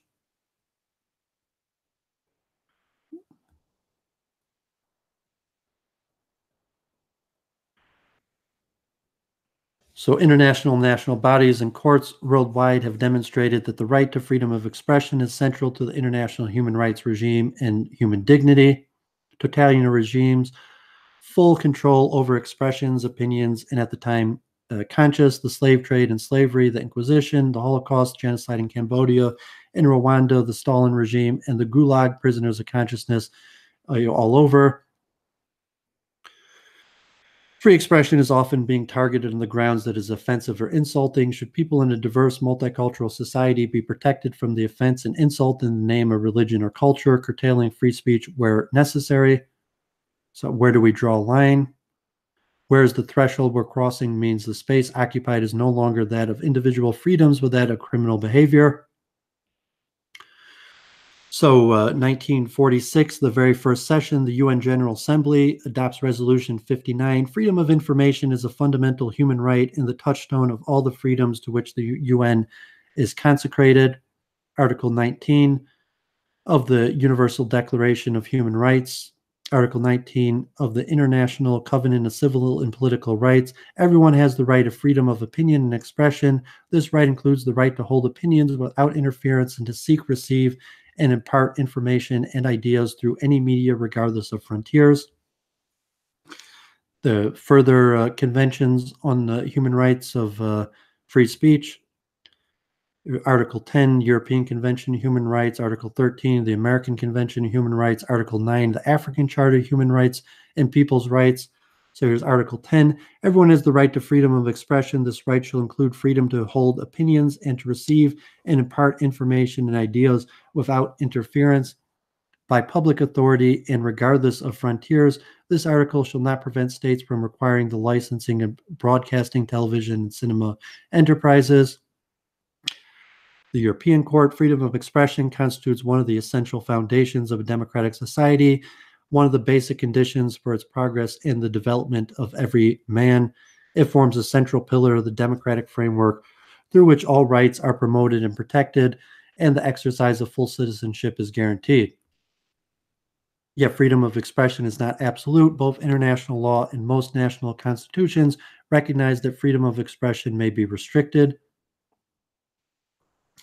So strictly defined parameters, Article 19.3 of the ICCPR lays down the conditions. The exercise of rights provided for in paragraph 2 of this article carries with it special duties and responsibilities. It may therefore be subject to certain restrictions, but these shall all only be such as are provided by law and are necessary for respect to the rights of reputation of others and for the protection of national security or the public order or public health of morals. The three-part test: for restriction to be legitimate, all three parts of the test must be met. The interference must be provided for by law. This requirement will be fulfilled only where the law is accessible and formulated with sufficient precision to enable the citizens to regulate his conduct. The interference must pursue a legitimate aim. The list of aims in the various international treaties is exclusive in the sense that no other aims are considered to be legitimate as grounds for restricting freedom of expression. And the restriction must be necessary to secure one of those aims. The word necessary means that there must be a pressing social need for the restriction. The reasons given by the state to justify the restriction must be relevant and sufficient, and the restriction must be proportionate to the aim pursued. So a similar formulation can be found the ACHR and the African and European human rights. It is vague enough to leave much discretion at the hands of the states as to how they should restrict freedom of expression. Stringent restrictions, requirements of speeches that have been deemed or characterized as political, greater margin of appreciation to states for restrictions targeting other forms of speeches, particularly those deemed offending public morals or religion. I'm going to have to get myself a drink. 1 second. Sorry.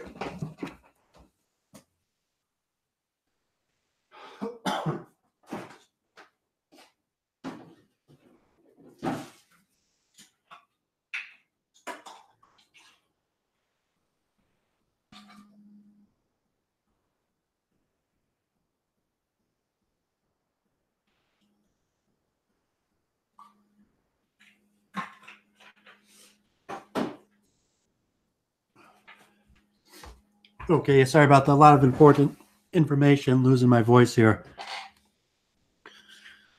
So Article 10 of the European Commission, the exercise of these freedoms, since it carries with the duties and responsibilities, may be subject to such formalities, conditions, restrictions, or penalties as are prescribed by law and are necessarily in a democratic society in the interest of national security, territorial integrity, or public safety, for the prevention of disorder or crime, for the protection of health of morals, for the protection of the reputation or the rights of others, for preventing the disclosure of information received in confidence, or for maintaining the authority and impartiality of the judiciary.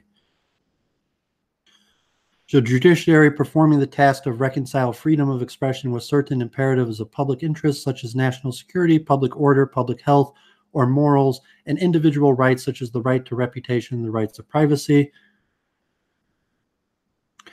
Advocacy of national, racial, religious hatred, one of the most vexed questions of the jurisprudence of freedoms of expression. So you have certain situations which states can impose limitations under certain conditions versus situations in which states have no discretion but instead have a duty to prohibit by law. So the American Convention expressly requires states parties to declare such advocacy a criminal offense. The ICCPR expressly requires that hate speech be prohibited by law. The European Commission and the African Charter permit, although they do not expressly require a prescription in the law. The strongest prohibition is found in the International Convention on the Elimination of All Forms of Racial Discrimination.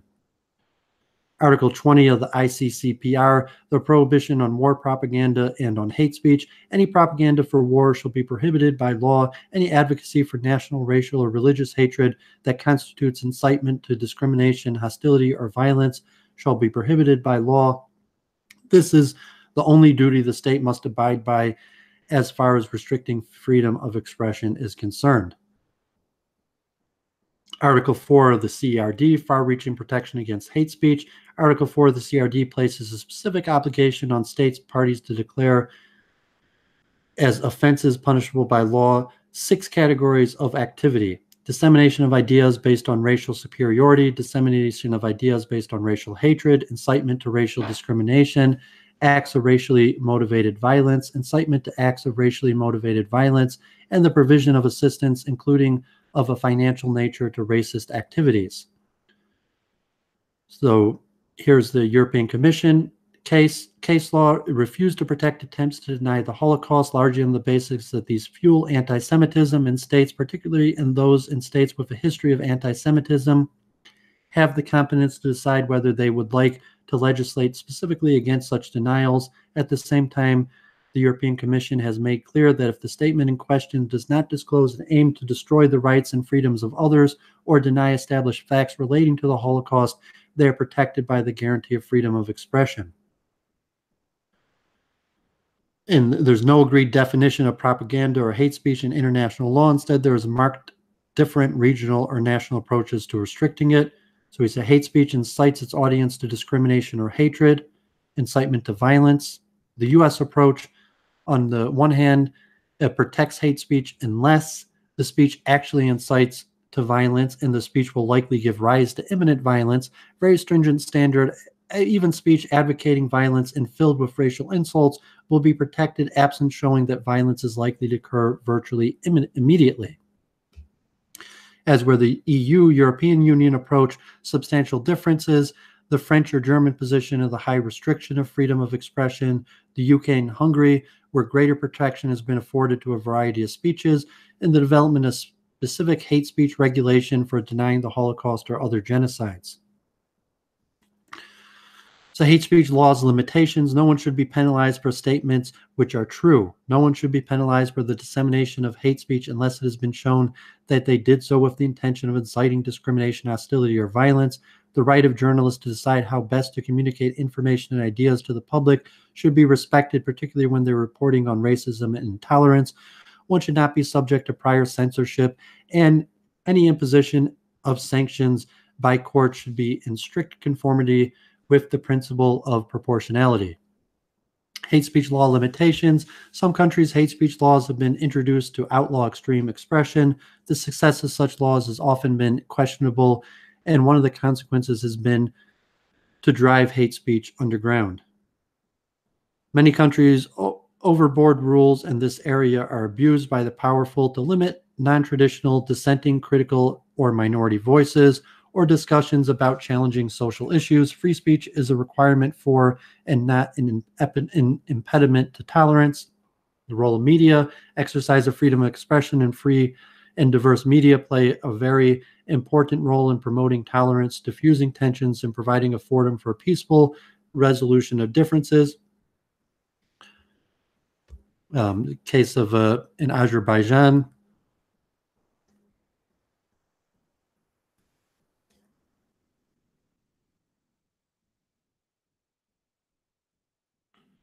Turkey. Okay, so that was a pretty good review of international law and different hate speech, freedom of expression, different approaches in law from different places. So I really got a lot of material. This is a huge topic, and I'm just scratching the surface of it. Do another PowerPoint to rest my voice. Here's a quick one. So when does speech become harassment? The intersection between the law of harassment and speech rights on campus. This from Johns Hopkins University over 10 years ago. Focuses an academic exploration on what actions a private institution can or must take to regulate speech in connection with its legal obligation to provide equal opportunity to all, regardless of race, ethnicity, gender, religion, disability, sexual orientation. What parameters can and must an institution place on speech that preserve the free exchange of ideas, but also foster a campus that is free of discriminatory harassment? What should it do to advance its paramount interest in maintaining and enhancing a diverse campus where people of all backgrounds feel welcome and can fully participate and contribute to academic life? So private entities are free to regulate or prohibit speech, and the First Amendment does not place any limitations on such private actions. The Constitution also permits the state to regulate the time, place, and manner of speech and to restrain or prohibit certain speech. So we discussed this before, Chaplinsky versus New Hampshire, 1942. It is well understood that the right of free speech is not absolute at all times and under all circumstances. There are certain well-defined and narrowly limited classes of speech, the prevention and punishment of which have never been thought to raise any constitutional problem. These include the lewd and the obscene, the profane, the libelous, and the insulting or fighting words, those which by their very utterance inflict injury or tend to incite an immediate breach of the peace. It has been well observed that such utterances are no essential part of any exposition of ideas and are such slight social value as a step to truth that any benefit that may be derived from them is clearly outweighed by the social interest in order and morality.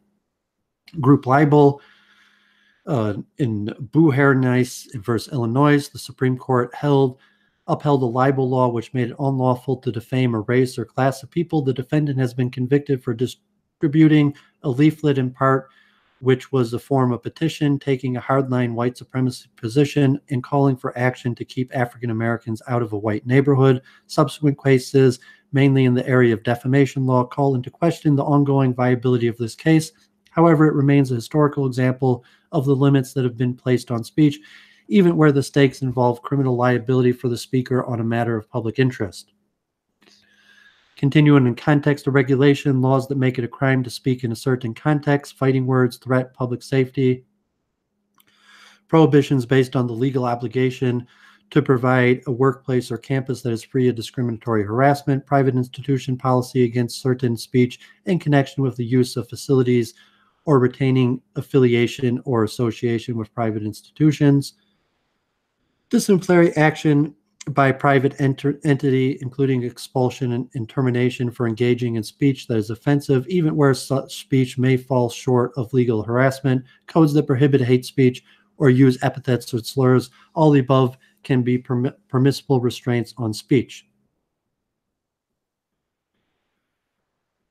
So legal prohibition of harassment. Several laws in the Johns Hopkins University policy prohibit harassment. Title VII prohibits workplace discrimination on the basis of race and religion, national origin, and gender, including conduct that creates a hostile work environment on the basis of these classifications. Title IX, gender. Title VI, race, color, national origin, prohibit conduct that creates a hostile learning environment, educational institutions.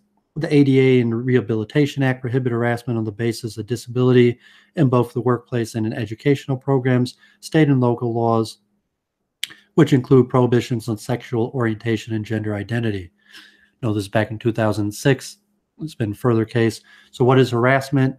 So here, Johns Hopkins, any type of behavior which is based on gender, marital status, pregnancy, race, color, ethnicity, national origin, age, disability, religion, sexual orientation, gender identity or expression, veteran status that is so severe or pervasive that it interferes with an individual's work or academic performance or creates an intimidating, hostile, or offensive working or academic environment.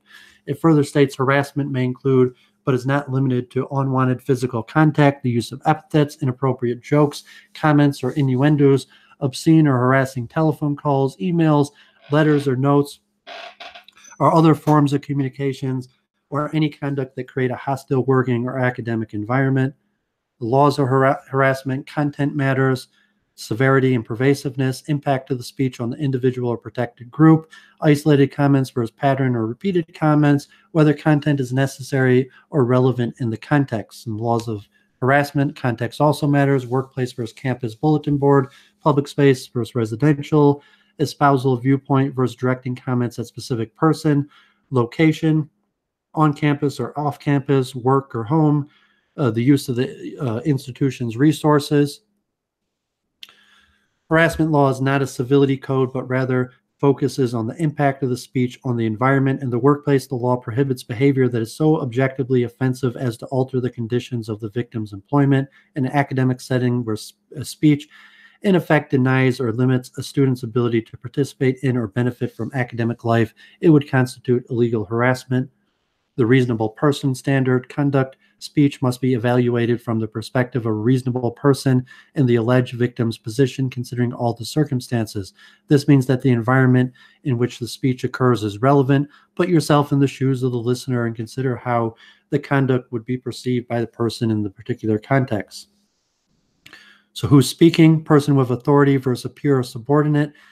If the institution has a notice of such matters, there is a legal obligation to investigate and take appropriate action to stop harassment, whether the behavior is being engaged in by individuals in positions of authority, students, peers, or others, statements by fellow students or by peers or individuals who are not in a position of authority can create a hostile environment. the existence of anti-harassment policy and grievance procedure is relevant to the issue of whether the institution will be liable for the harassing conduct. Conduct does not need to be at the level of legal violation before it can be regulated by an institution. Statements that may expose the institution to liability, statements that may impact the reputation or standing of the institution, the Johns Hopkins Code of Conduct expects students to refrain from behavior that impairs the university's purpose and its reputation in the community. Rules that place limits on speech may enhance academic freedom by providing a meaningful opportunity for all to contribute to campus discourse. Time, place, and manner restrictions.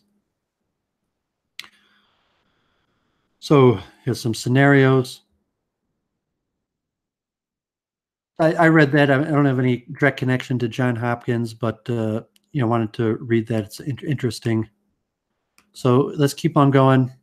Only a handful of people watching me. I appreciate watching. Hope you're gaining from it. I'm going to just flip through a PowerPoint on civil liberties. And we'll kind of broaden out the general freedom structure that includes freedom of speech from an American perspective. Civil liberties are the personal rights and freedoms that the federal government cannot abridge either by law, constitution, or judicial interpretation. There are limitations on the power of the government to restrain or dictate how individuals act. The Bill of Rights consists of the first 10 amendments to the Constitution and includes specific guarantees such as free speech, free press, and religion. The proposed Bill of Rights was sent to the United States for ratification and was approved in 1791. Bill of Rights was designed to limit the powers of the national government.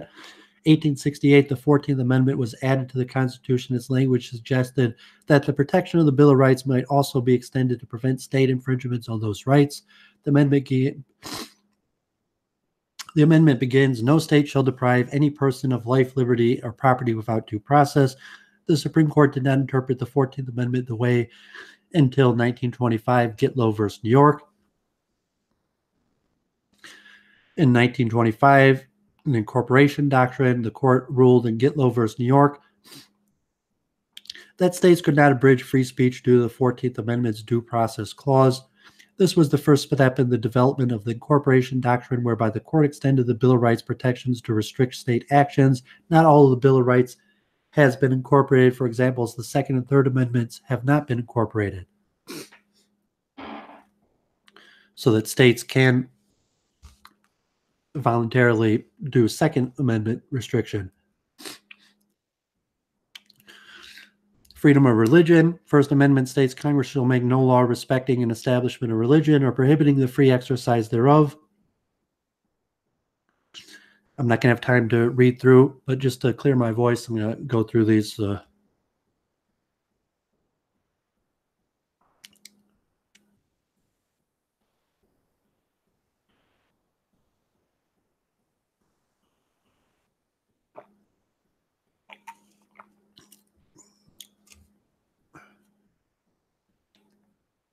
So related, First Amendment, freedom of religion, there's multiple things included with freedom of speech, and a lot of time there is overlap between them, like prayer in school. Is it freedom of religion? Is it freedom of speech? This is interesting, a topic for a different time.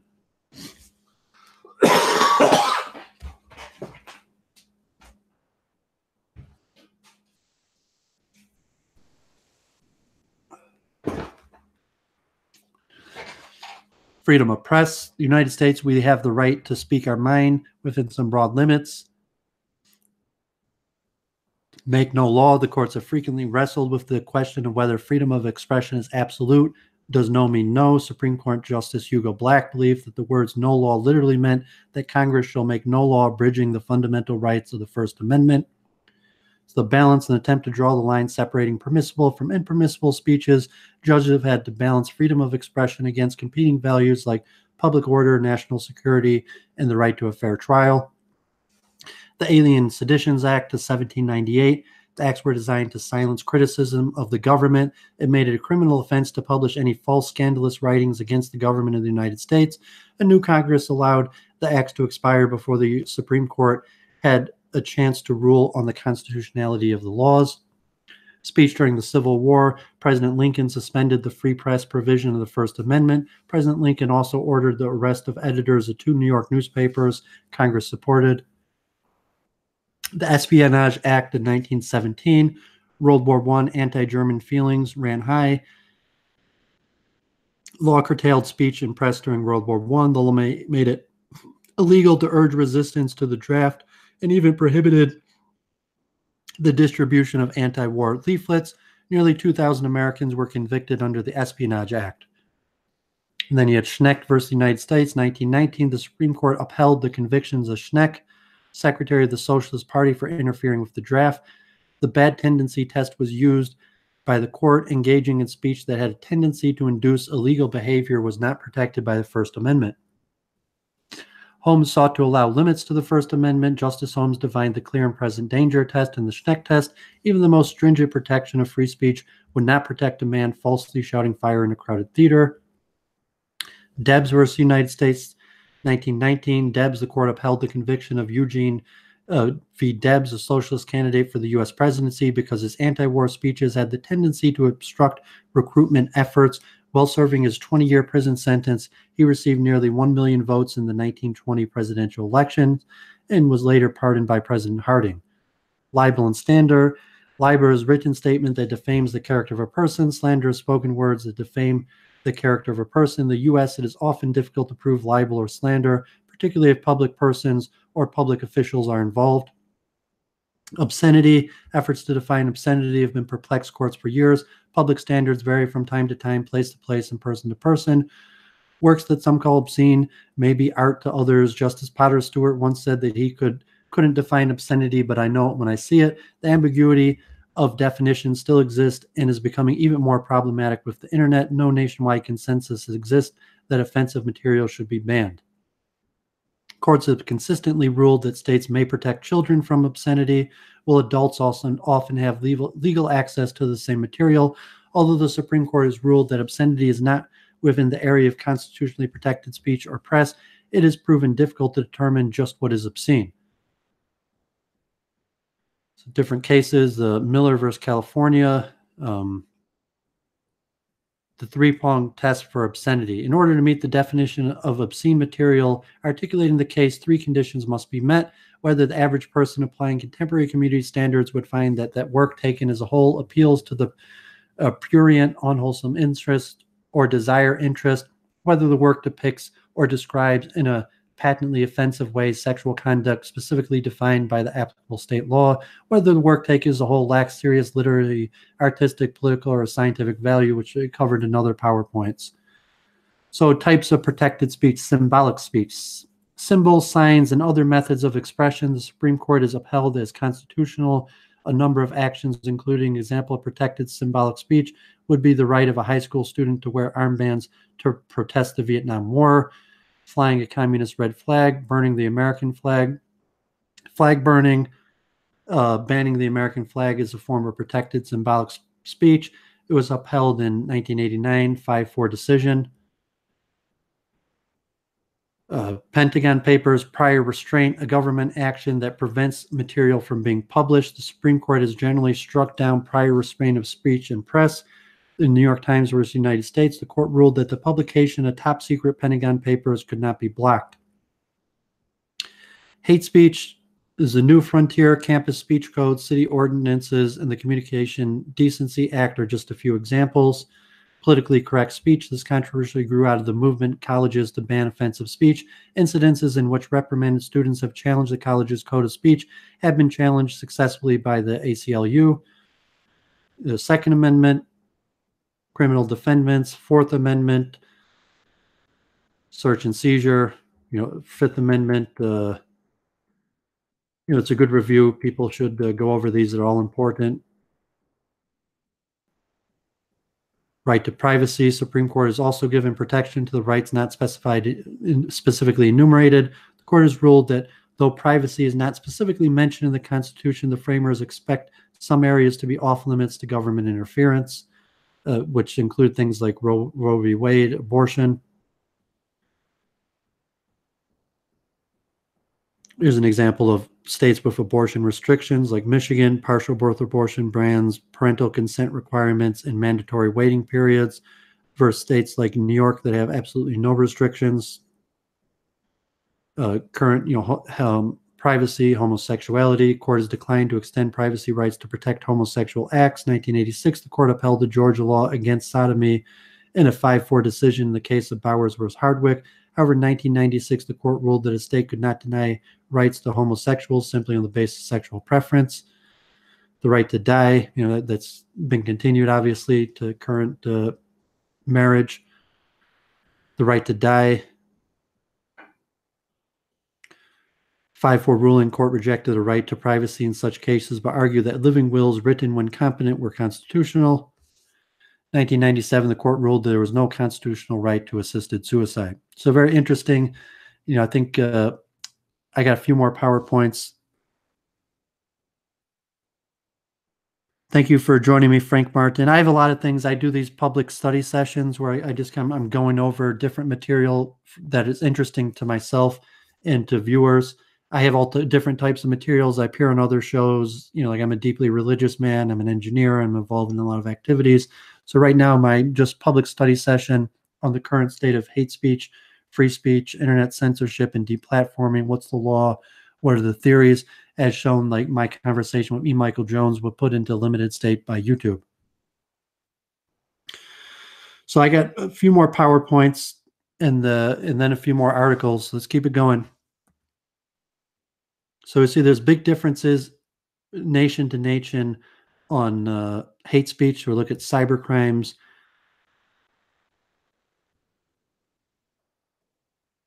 So there's not only difference between nations, there's differences within them. There's different standards within communities and across communities, various traditional ways of moderating differences. An example, like in Italy, banning a speech that is offensive to Catholicism. In Asia, people being banned for insults to the monarchy. I think England still is on the books. It's a crime to insult the monarchy. I've read a lot of this stuff before. Article 4, state parties condemn all propaganda, all organizations which are based on ideas or theories of superiority of one race or group or persons of one color or ethnic origin, or which attempt to justify or promote racial hatred and discrimination in any form, and undertake to adopt immediate and positive measures designed to eradicate all incitement to or acts of such discrimination. Shall declare as an offense punishable by law all dissemination of ideas based on racial superiority or hatred, incitement to racial discrimination, as well as all acts of violence or incitement to such acts against any race or group or persons of another color or ethnic origin, and also the provisions of any assistance to racist activities, including the financing thereof, shall declare illegal and prohibit organizations and also organized and all other propaganda activities which promote and incite racial discrimination, shall recognize participation in such organizations or activities as an offense punishable by law. So who has ratified the ICERD? Almost everyone. So what's the effect on the internet? The internet is changing the way we communicate. The U.S., obviously, we've ratified this ICERD convention, but we have the reservation of the Constitution. So the U.S., upon ratification, the Constitution of the United States contains provisions for the protection of individual rights, such as the right to free speech, and nothing in the convention shall be deemed to require or authorize legislation or action by the United States of America incompatible with the provisions of the Constitution of the United States of America. Ireland, Article 4, the International Convention of the Elimination of All Forms of Racial Discrimination, provides that the measures specifically described in subparagraph A, B, and C shall be undertaken with due regard to the principles embodied in the Universal Declaration of Human Rights and the rights expressly set forth in Article 5 of the Convention. Ireland therefore considers that those such measures, the rights to freedom of opinion and expression, the right to peaceful assembly, and the association may not be jeopardized. These rights are laid down in Article 1920 of the Universal Declaration of Human Rights. They were reaffirmed in the General Assembly. So you have different countries like Ireland and the U.S. that made reservations to the acceptance of the International Convention on the Elimination of All Forms of Racial Discrimination. Then there's the Cybercrime Convention, agreed to at Budapest 23, signed by 46 nations, including the US, ratified by 30. Provisions, definitions of major offenses against or involving computer systems, procedural provisions on evidence and international police cooperation. Much disputes as to its merits. Many suggest clauses were abandoned as unacceptable to the US. The convention is very weak on protection of civil liberties. So all Western democracies have offenses of stirring up racial hatred, but the matter is approached in different ways. In particular, glorification in Nazi Germany is treated very differently. So reference to racist incitement was deliberately omitted in the Cybercrime Convention when it became clear that no conceivable draft would satisfy the US and France. There is a separate additional protocol on these matters. So additional protocol Art 2, for the purposes of this protocol, racist and xenophobic material means any written material, any image or other representation of ideas or theories which advocates, promotes, or incites hatred, discrimination, or violence against any individual or group of individuals based on race, color, descent, or national ethnic origin, as well as religion if used as a pretext for any of these factors. Distributing or otherwise making available through a computer system to the public material which denies, grossly minimizes, approves, or justifies acts constituting genocide or crimes against humanity. So Ireland, the UK didn't sign. Non-European parties, only Canada signed. The US has based their refusal squarely on US constitutional law. It's the EU Framework Decision, 2007. The following will be punishable in the EU member states: publicly inciting to violence or hatred, even by dissemination or distribution of tracts, pictures, and other materials directed against a group of persons or a member of such groups defined by reference to race, color, religion, descent, national, and ethnic origin, publicly condoning, denying, or grossly trivializing crimes of genocide, crimes against humanity, and war crimes. But member states may choose to punish only conduct which is either carried out in a manner likely to disturb public order and which is threatening, abusive, or insulting.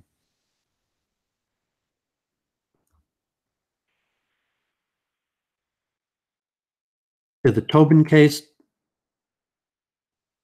arrested in Germany, David Irving. The Terrorism Act, 2006. Section applies to a statement that is likely to be understood by some or all of the members of the public to whom it is published as a direct or indirect encouragement or others induced to them to the commission, preparation, or instigation of acts of terrorism. These statements include every statement which glorifies the commission or preparation, whether in the past or the future, or generally, of such acts or offenses, and is a statement from which those members of the public could reasonably be expected to infer that what is being glorified as conduct that should be emulated by them in existing circumstances.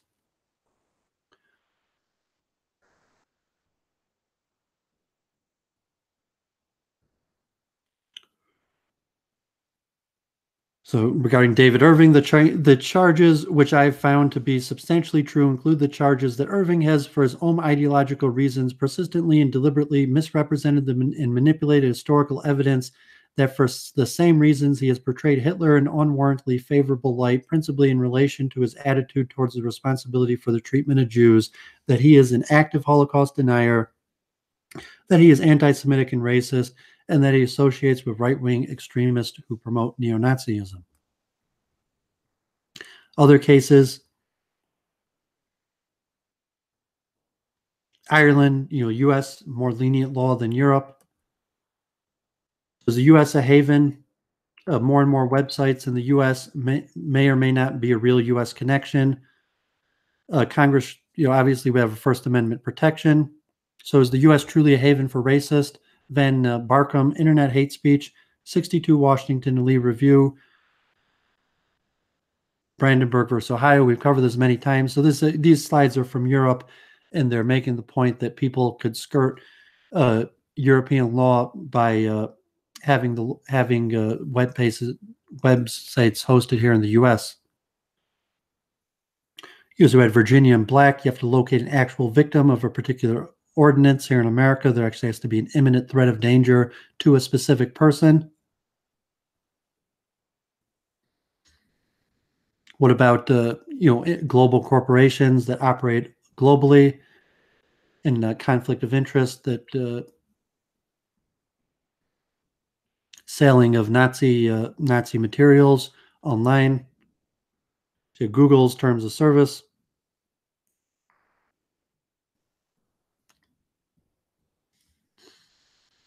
So there's a lot of international law cases of tech companies like Yahoo, 10,000 francs per day for non-compliance, back in 2000 lawsuit.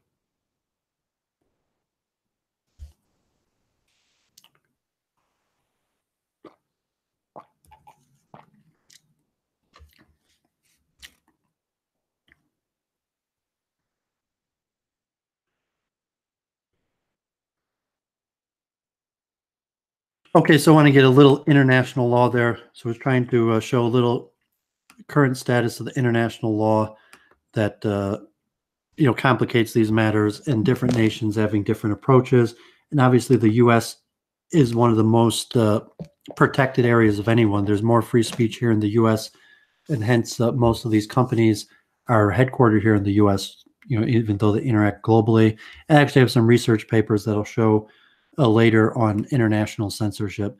So one last one on civil liberties. There's really so much material on this. I've been going almost over 2.5 hours now, and there's a lot of material. I'm losing my voice. I understand it's not that interesting to watch, so these are largely for myself public study sessions. So a lot of this stuff bears repeating. Civil liberties, protections against arbitrary government actions. Civil liberties include individual freedoms, Bill of Rights, religion, speech, press, assembly, petition, rights of the accused, protection against government interference.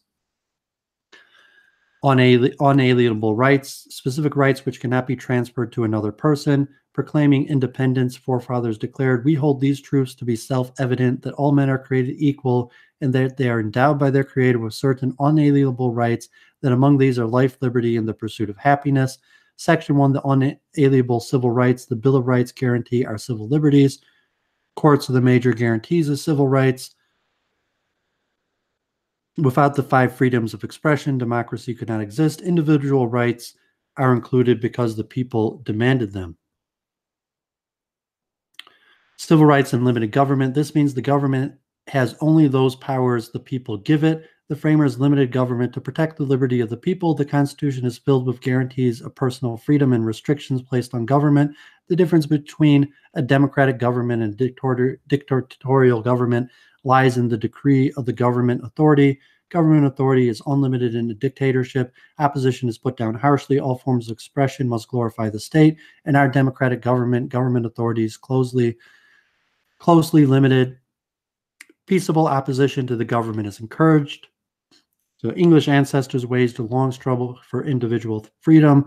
They brought this desire for freedom to America. With the Constitution written, the Bill of Rights was added to your personal freedoms. So civil rights are relative, not absolute. Absolute rights, right to do as he or she pleases. No one has this right. Freedom of speech does not mean absolute freedom of speech. You cannot use obscene language or slander someone. Relative rights, when you have the right to do as you please, as long as what you do does not interfere with the rights of others. Then rights in conflict. There are many situations where different rights come into conflict with another. Common example, free press versus free trial. So going to be a lot of cases. I'm not going to have time to read through them. So who's guaranteed these rights? Most rights extend to all people in the U.S., including foreign-born, except during warfare. God forbid, what will happen with the Japanese in the internment camp during World War II, even those who were born here, the internment camps.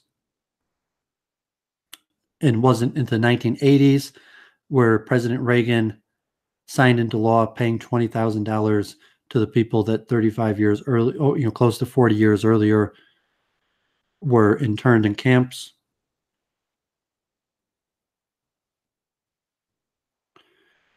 We have, 1943, the court case of Fred Korematsu, who was interned and eventually awarded the Presidential Medal of Freedom in 1993.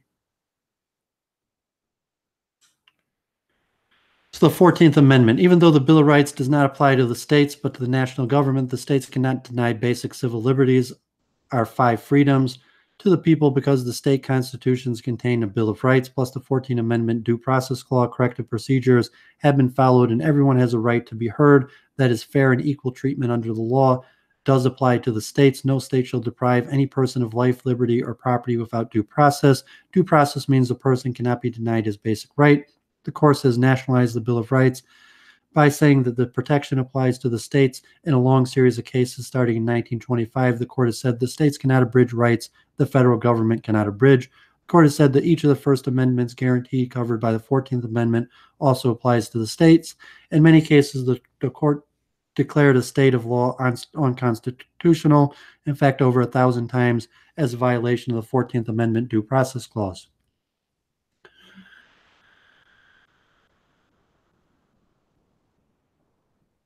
So, I mean, a lot of information here. Not going to be able to cover it all. Gideon versus Warnight in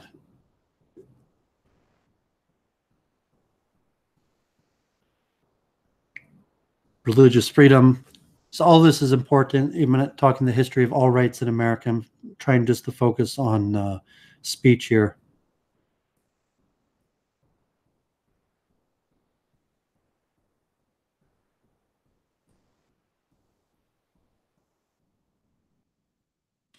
All this stuff is definitely worthy of study.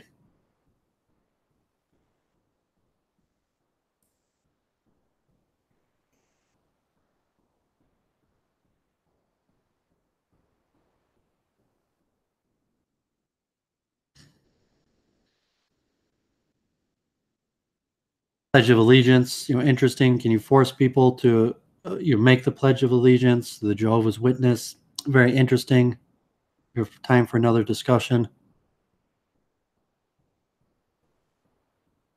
So Section 3, freedom of expression, speech, right to express even the most unpopular or unusual opinions in press guarantees people will have access to such opinions. Freedom of speech and press are not absolute nor unlimited. Many reasonable restrictions are placed on these rights. Protection of free speech and press by the First and 14th Amendment serves 2 fundamental important purposes. These 2 amendments guarantee that each person a right to free expression. They ensure that all persons have full wide-ranging discussion of public affairs. While the courts have strongly established the importance of these freedoms, restrictions have been applied in cases concerning obscenity, public safety, confidentiality, and the media's use of public airwaves. High school newspapers censored. So these 4 things are not protected at all by the Constitution under free expression: libel, slander, obscenity, false advertising. Discuss these. Court considers movie stars and other celebrities to be public figures, making it difficult to sue gossip columnists. Obscenity. We've talked about this in other slides.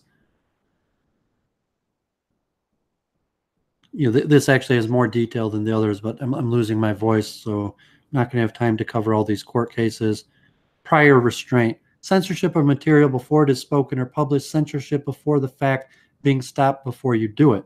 So you had Neer versus Minnesota, 1931. Prior restraint were ruled to be unconstitutional except in extremely limited circumstances, such as national security issues. The ruling came a year after J. Neer's newspaper, the Saturday Press, a small local paper that ran countless exposés of Minneapolis elected officials' alleged illicit activities, including gambling, racketeering, and graft, was silenced by the Minnesota Gag Law of 1925, also known as the Public Nuisance Law. Neer's critics called his paper a scandal sheet and alleged that he tried to extort money, threatening to publish attacks on officials and others. In the Neer case, the court held that the state had no power to enjoin the publication of the paper in this way, that any such action would be unconstitutional under the First Amendment. Prior restraint cannot be placed on written or spoken words. The government cannot curb ideas before they expressed unless in extreme cases, as in wartime, when a publication is obscene, or when a publication is obscene or incites readers to violence. So prior restraint is usually illegal except in extreme cases. Confidentiality, protecting your sources. Confidentiality, news reporters withholding certain information from the government. The courts have rejected this as a constitutional right. Since the 1960s, over 200 reporters have refused to testify to protect their sources. If they cannot protect their sources will not give them information. They must have to keep the public, that they need to keep the public informed. God forbid the Charles Manson case. First Amendment does not grant any special privileges to reporters. The court said in 1972 they have to respond to relevant questions put to them. Only Congress or the state legislatures could exempt them, so confidentiality is not a constitutional right. Shield laws. 30 states have passed shield laws, giving reporters some degree of protection against having to disclose their sources or reveal other confidential information. Prior to 1952, the court said freedom of press protection did not apply to films. Movies are a form of artistic endeavor protected by the First Amendment. In 1952, the court said liberty of expression by means of motion pictures is guaranteed by the First and 14th Amendment. A state or local government can ban an obscene film if they could show at a hearing that it is obscene. Prior censorship has been replaced by voluntary classification of films. So radio and TV are subject to extensive federal regulation. Broadcasting received the most limited First Amendment protection because they use the public property, the public electromagnetic airwaves, to broadcast their material. The FCC may prohibit the use of indecent language and consider that when a station applies for the renewal of its license, filthy words cannot be broadcast during prime time. Fairness doctrine, radio and TV broadcasters must present all sides of important public issues. Equal time doctrine, radio and TV broadcasters must make airtime available to all candidates for public office if they give it to one. Cable TV, the court has given cable television industry broader First Amendment freedoms than those enjoyed by traditional TV. 1987, the court held that the states cannot regulate indecent cable programming. It struck down a Utah law that prohibited a cable broadcast of any sexual, explicit, or other indecent material between 7 a.m. and midnight each day. Regulation of the public airwaves. Federal Commission regulates this content, nature, very existence of radio and TV broadcasting. Stations must devote some time to public service, children's programming, political candidates, and views other than those the owners support. The Miami Apparel Publishing Company versus Tornillo in 1974, the court reversed a law in which Florida required newspapers to provide space for political candidates to reply to editorial criticism. A radio station once tested George Carlin's filthy words that could never be said over the airwaves. The Supreme Court upheld that these were words the FCC could bar to protect children. 1992, the FCC fined Howard Stern $600,000 for indecency. Telecommunications Act of 1996 requires cable TV operators that carry primarily dedicated to sexual-oriented programming to fully scramble or block such programs. But in 2000, the U.S. versus Playboy Entertainment Group, the court decided the government did have legitimate right to regulate sexually explicit programming, but it should be less restrictive. Targeted blocking in which subscribers can ask cable companies to block channels is more feasible. The internet shown to be a wrench in the gears of court decisions. It has generally been decided that the internet is not a printing press and not subjected to free speech protections. It can be regulated. The Communications Decency Act of 1996, the first attempt by the United States Congress to regulate pornographic material on the internet in response to public concerns. 1997, the U.S. Supreme Court, Reno versus ACLU, partially overturned the law, and one of the landmark rulings regarding the internet, it made no exception for literary, political, artistic, or scientific merit. 2002, the court overturned a ban on virtual porn. So to a degree, it does not view the internet similar to print media, but in 1999, it upheld prohibitions on obscene emails and faxes.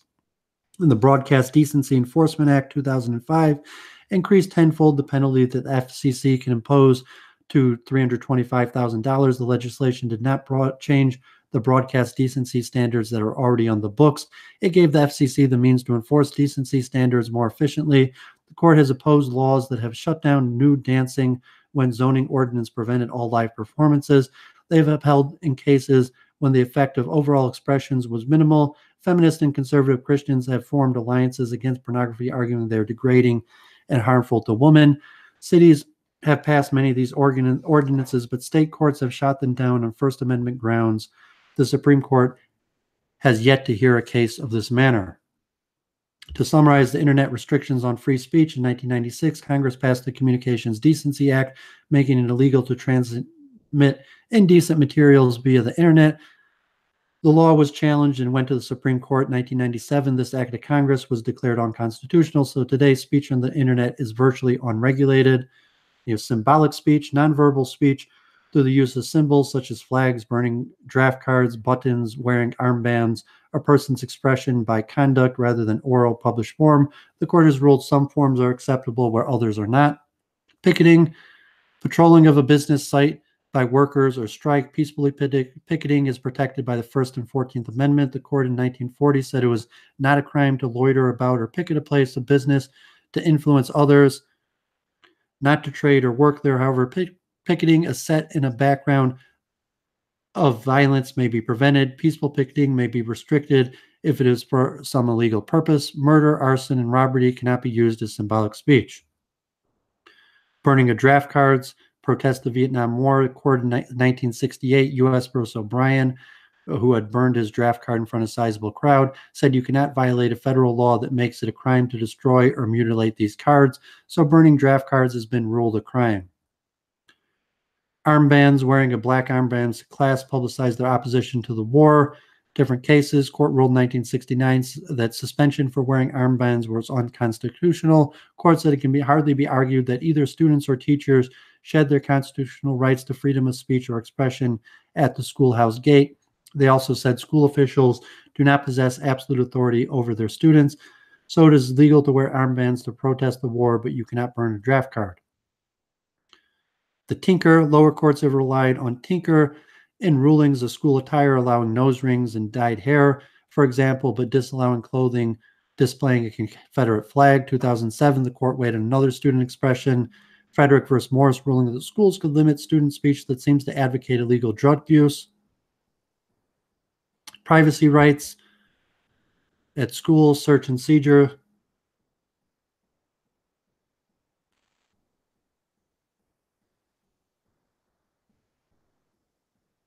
So t-shirt laws at school, long hair,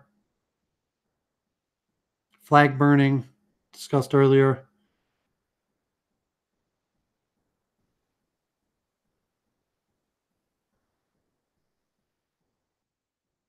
Commercial speech, business purposes, advertising. Do citizens of the United States have to act as mobile billboards by having to display state slogans on auto license plates, or can you cover it with tape if it conflicts with your moral beliefs? New Hampshire, some Jehovah's Witnesses objected to the state motto, live free or die, having to be displayed on their license plate because it conflicted with their religious beliefs of everlasting life.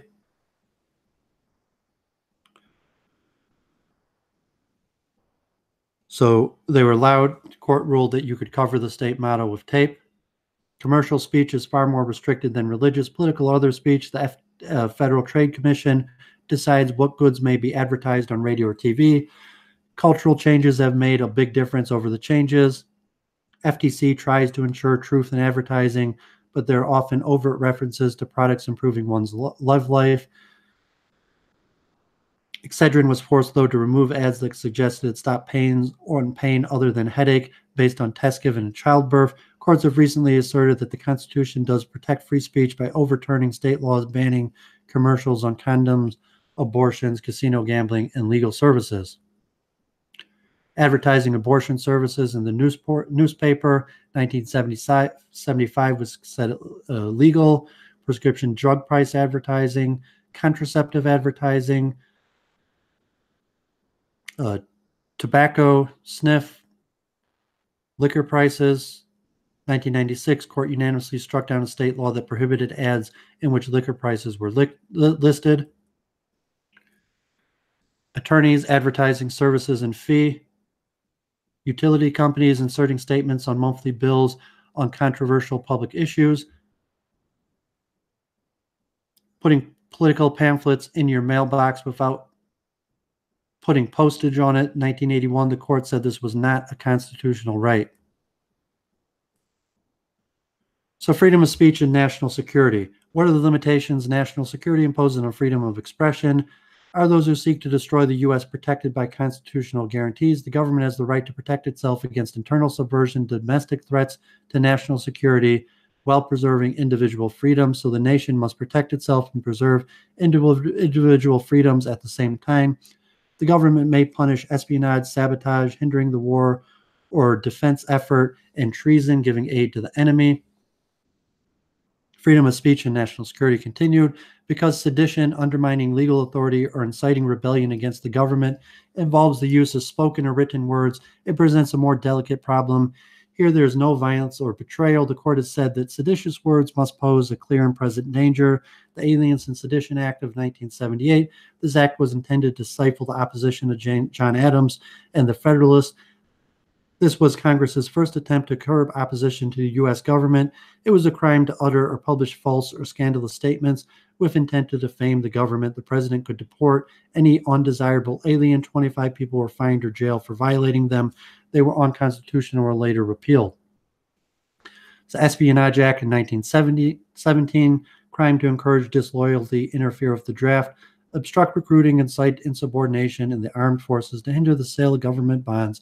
It made it a crime to willfully utter, print, or write any disloyal, profane, or scurrilous or abusive language about the government. It could result in a fine of $2,000 or 2 years in jail. The law does not turn out to be constitutional, as we've discussed earlier, Schneck versus the U.S.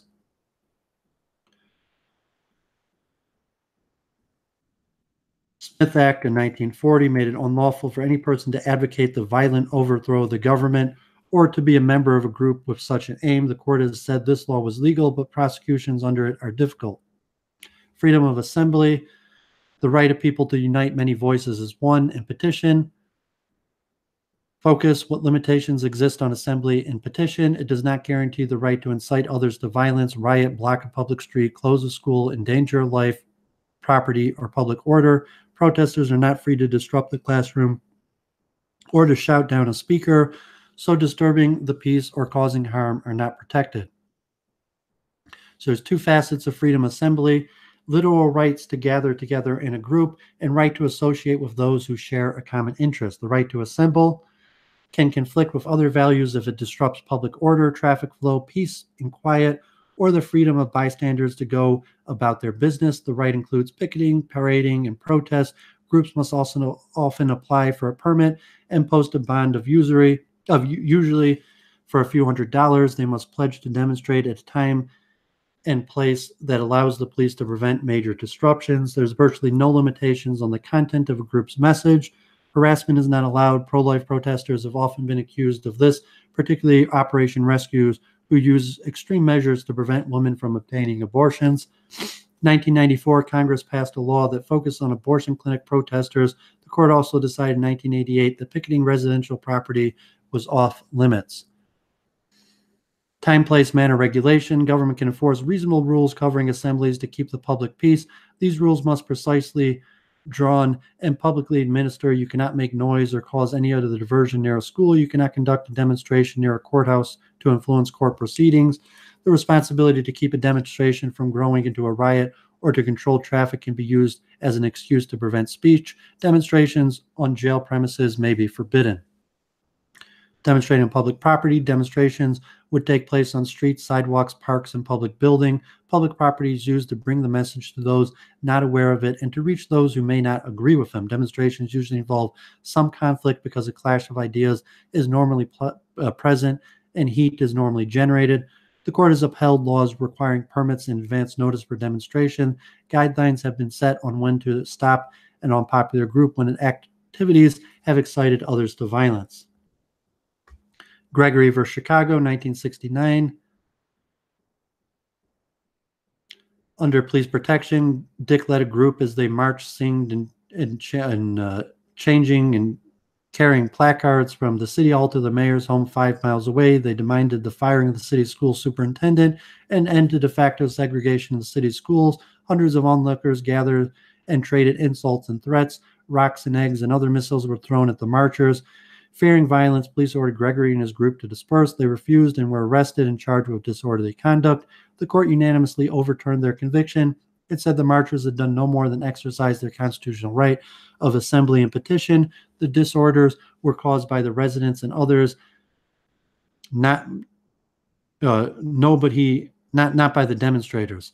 Court said that as long as demonstrators act peacefully, they could not be arrested under an ordinance making disorderly conduct a crime. Demonstrations on private property, like shopping centers, private property is not a place of public assembly where you can trespass to express political views. Demonstrators do not have a right to ask people to sign petitions or hand out political leaflets. The owners may allow this. Dick Gregory published the Bahamian Diet weight loss powder. He went from, okay. So that's all my PowerPoints for today. A lot of information there. I'm glad, hopefully some people are watching and gaining from this.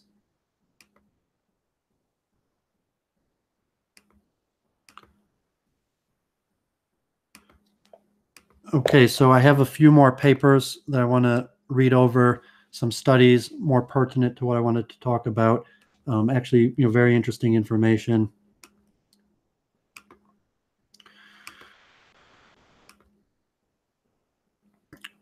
Okay, so I got 4 papers here. Try to read a little bit of them. The shifting landscape of global internet censorship.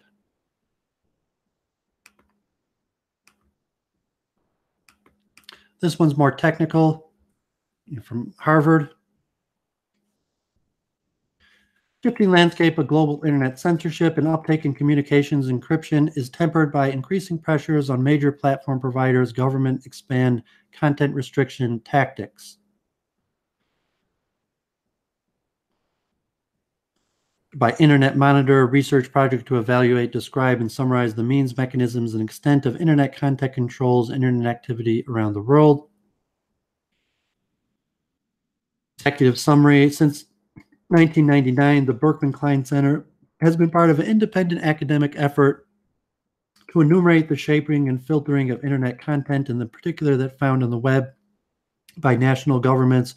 In research conducted over a decade and a half, we carried out tests for internet filtering and document content restrictions practiced in 75 countries. Today, we release an update based on research methods designed to evolve along with the web itself. This shows an increasing sophistication by those who place content online, by those who provide content hosting platforms, and by those who wish to stop the citizens from finding and experiencing it. The citizens themselves, from a technical and skill standpoint, remain largely as they were in 1999. They use tools that can at different points secure and surveil their activities, and they can readily dissuade it from seeking content if roadblocks are encountered. If one major difference from 1999, users are increasingly turning to a handful of aggregating platforms to learn about the world and to engage in dialogue with one another. How these platforms choose to structure their service in turn results in outsized impact in the ongoing tug of war between those who wish to get a particular destination online and those who wish to prevent them from doing so. Governments around the world have been using technical, legal, and extra-legal strategies to regulate online content for more than 2 decades. Over the last couple of years, a confluence of technological, behavioral market forces have ushered in a new reality in which the playing field has been fundamentally altered. The default implementation of cryptid connections by major social media and content hosting platforms, along with messaging applications, has effectively downgraded the filtering apparatus used by states that filter the internet by counting on deep packet inspection or URL analysis to intercept unwanted connections as users attempt to forge them. In those cases, state authorities can no longer selectively block individual accounts, web pages, and stories. For example, governments can generally no longer selectively block a specific article in the New York Times or Wikipedia, or a particular account on Twitter or Facebook without blocking those sites and services in their entirety. When confronted with this dilemma, some countries have chosen not to block platforms that host accounts and content that were previously subjected to blocking. For example, Wikipedia is available in Iran in its entirety, and all of Twitter is accessible in Saudi Arabia. Both of these platforms were subject to subjective filtering in the past. Other countries have adopted to block platforms entirely.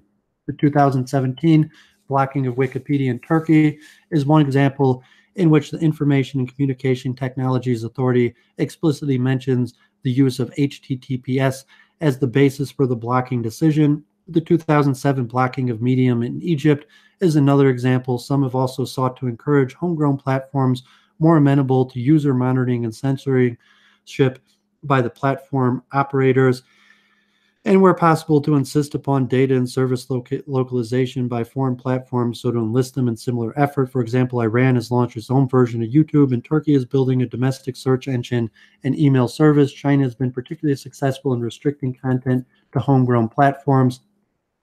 Still, where local governments face all or nothing filtering decisions because service providers are uncooperative, the stakes are now higher for political peril of filtering decisions greater, and the potential impact of collateral damage larger. In similar measures, the issue of sovereignty and jurisdiction has grown more complicated, and the cloud of large internet platforms has never been greater.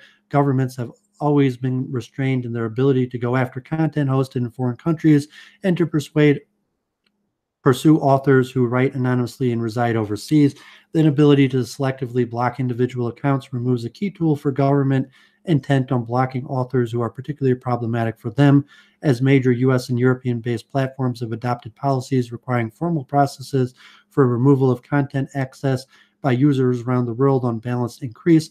However, the ability of citizens around the world to fully participate in digital life and to take advantage of the economic, social, political, and cultural opportunities it affords remains vulnerable to the actions of regulators and the evolution of service providers' policies to include various forms of zoning, whereby content can be blocked by demand to citizens of one state while remaining open to others.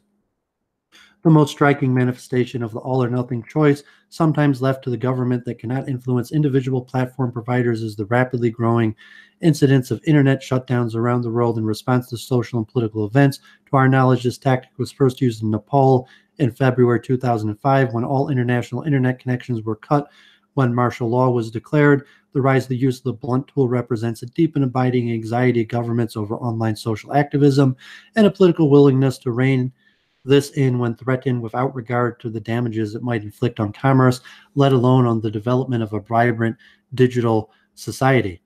In this report, we analyze the current state of global internet content restrictions with an emphasis on state-sponsored filtering through technical means. One of the principal strategies for restricting content online. Our analysis is based on empirical data collected from 45 countries, along with a review of rigorously researched secondary sources. Filtering practices continue unabated for a large majority of countries that are known to employ technical filters to block internet content, while many governments point to the reinforcement of social and cultural norms as a basis for conducting filtering. Political motives are evident in the patterns we document in the study. A small number of the countries we study engage solely in blocking socially sensitive content, such as pornography and gambling. A much larger number of countries that engage in internet filtering block both social and political content. For a large majority of the countries that have invested in the technical and administrative infrastructure for blocking internet content, the bar for blocking political content is evidently no higher than that for blocking social content. Observing the internet filtering practices in countries such as China, Russia, Iran, Turkey, and Egypt, it is apparent that filtering practices closely follow the political contours of the respective governments. Repressive states are more likely to block political content, and when they block political content, they most often target political views that are critical of the government. Those states have less respect for freedom of expression and human rights, tend to take an aggressive approach to blocking online content, and use all available means to discourage political activity online. Because of the scale, global reach, and rapid productivity of online content, aggressive internet filtering regimes typically delegate to third parties, usually private companies that specialize in selling filtering technology, decisions over which websites to block. For countries that value freedom of expression, due process, and rule of law, carrying out large-scale blocking is a step too far. These countries that filter the internet are those that are able to make such freedom of speech decisions by administrative fiat. The increasing of internet filtering around geopolitical conflicts is well demonstrated in a review of blocking related to regional conflicts in the Middle East. We find that several countries in the region target content related to the ongoing conflict in Yemen, and that filtering processes, which historically have focused on non-state sources, now include a primary focus on information and news produced by rival government. Okay, so I encourage people to read this whole report. I skimmed through it a few times, and so there's a lot of types of censorship. Like the type of results of the type of filtering that's going on around the world,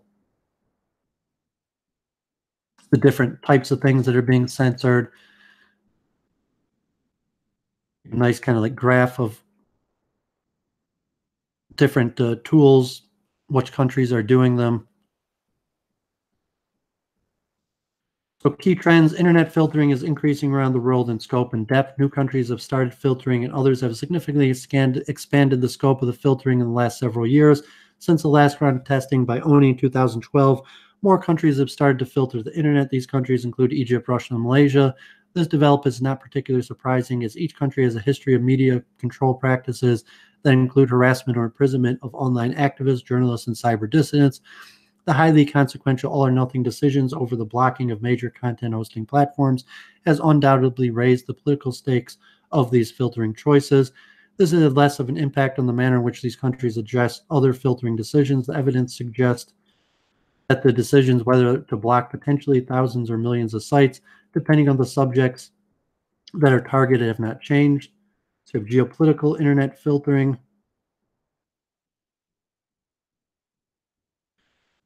New and expanding internet censorship, Egypt, Palestine, Russia, Malaysia, regional trends of censorship, increasing adoption of HTTPS. So the adoption of HTTPS is markedly changing the scope of impact of internet filtering.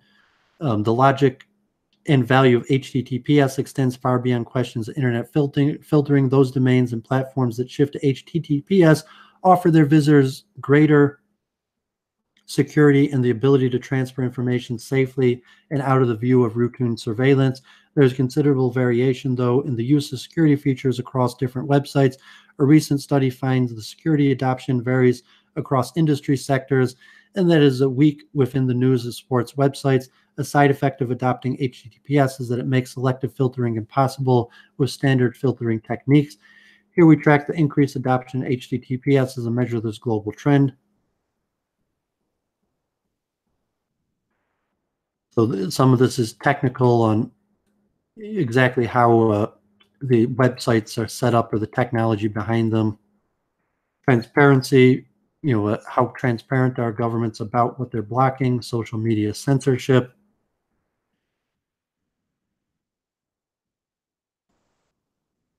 Different anti-censorship techniques used. So summary and conclusion: this report we describe and document several key emerging trends that together fundamentally change the logic and application of internet filtering. Two notable trends are closely tied: the increased migration and content and communication to centralized platforms and apps, and the expanding use of encrypted connections by websites and platforms. Together, these two trends greatly diminish government's ability to fine-tune filtering targets.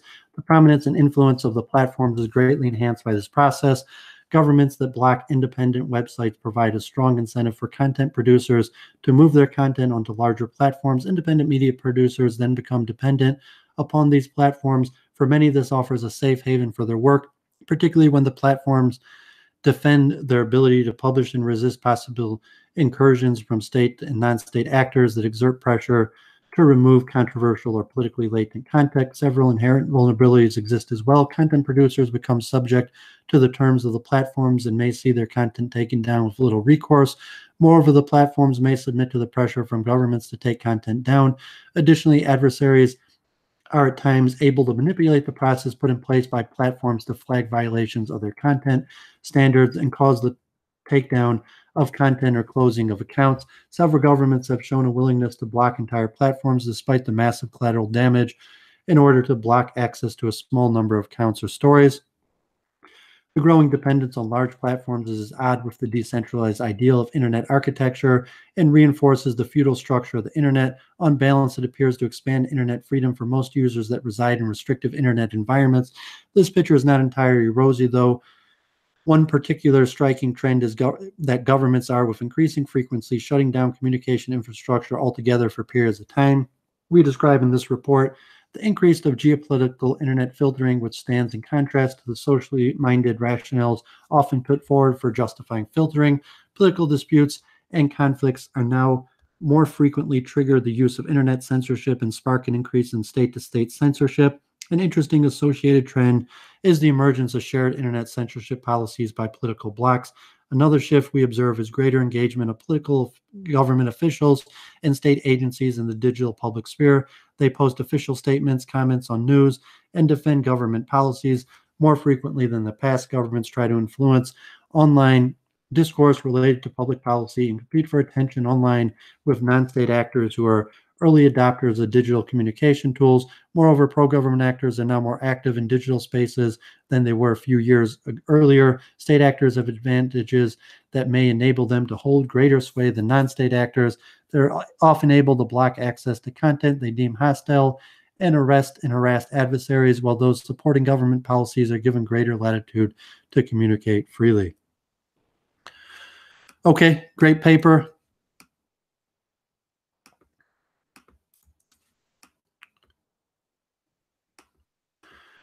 So I got 3 more. All those staying tuned in, thank you. Appreciate your viewership.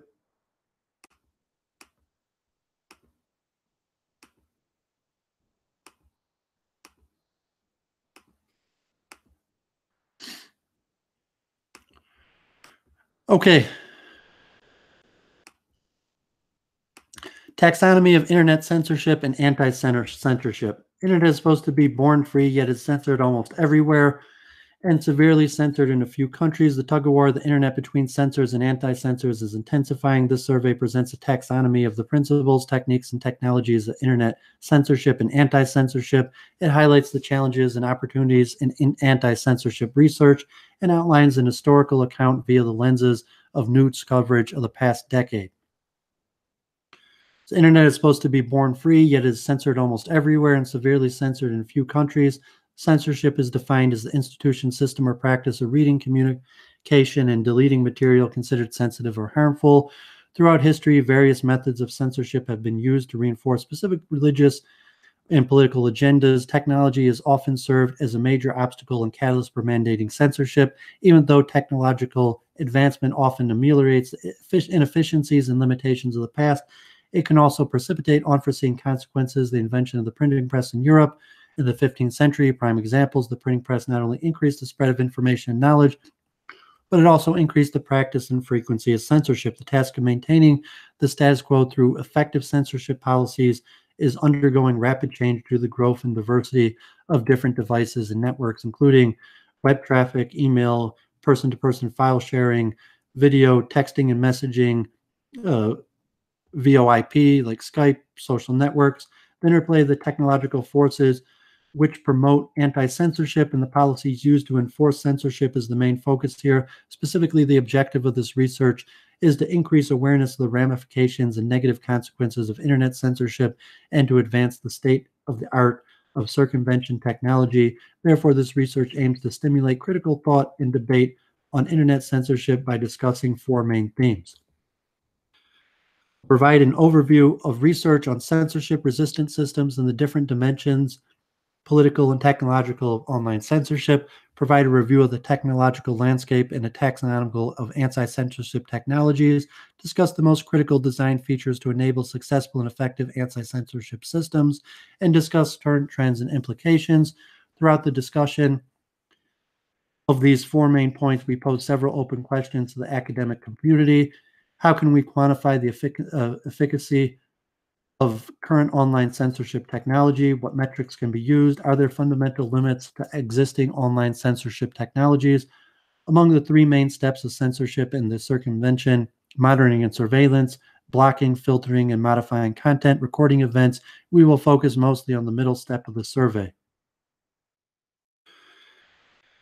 I'm not going to have time to read through this. I'm going to have to end soon, but just read a few parts that are interesting from a more technical aspect and policy aspect of what's going on in censorship and the direction. So criteria of censorship include the following: cost, scope, scale, speed, granularity, false negative, false positive, circumvalidity. So cost, both resource and opportunity cost, which direct impacts the availability of sensors. Scope, the range of communication mode sensors. Scale, the number of people and devices that can be simultaneously censored. Speed, the reaction time of sensors. granularity, the resolution at different levels, server port, web page, end user device, false negative, the accuracy of sensors, false positive, too high a false positive rate depletes the sensor's resources, and circumvention, how easily can the sensors be disabled.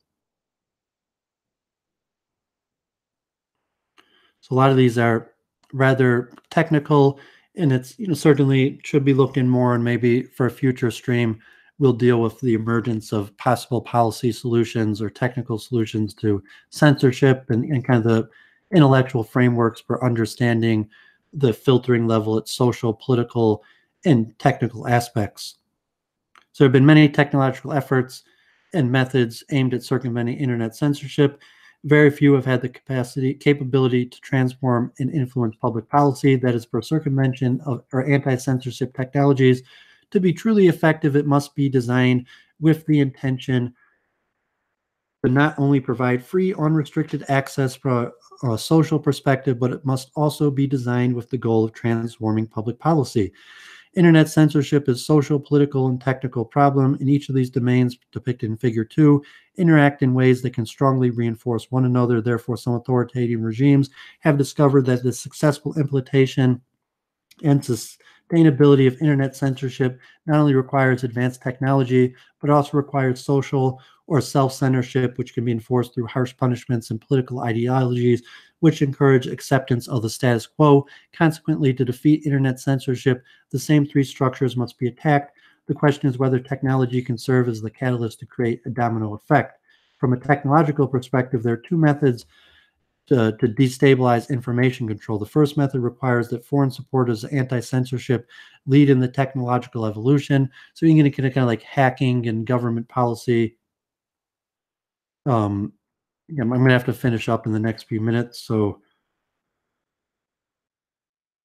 let's look at some of the principles. Taxonomy of anti-censorship technology. The primary objective of anti-censorship systems is to connect censored users to the uncensored internet securely and anonymously. This can be accomplished by adopting one of two anti-censorship principles: make it too costly to censor, and lead in the technology evolution. There are essentially four approaches to anti-censorship: volume-based, speed-based, covert channel-based, new technology-based. Similar to our list of 8 dimensions of censorship criteria, we have a list of 7 dimensions of anti-censorship: availability, user-friendliness, verifiability, scope, security, deniability, and performance. Availability: there is no use of anti-censorship technology if the target users cannot access it.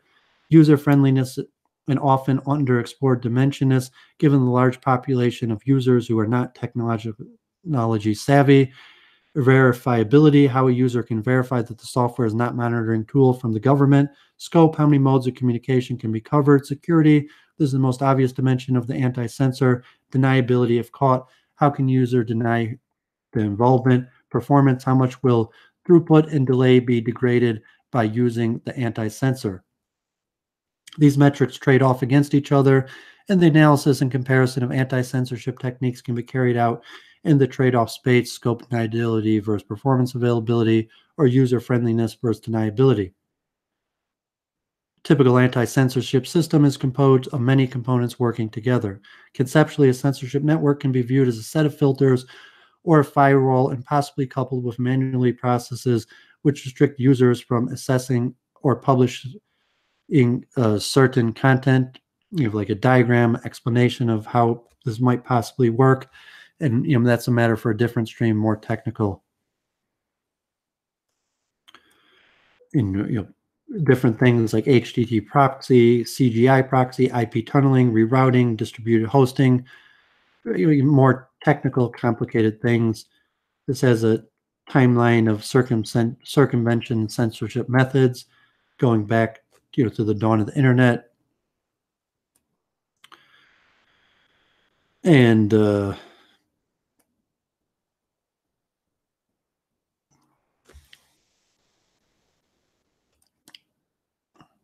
some U.S. policy history.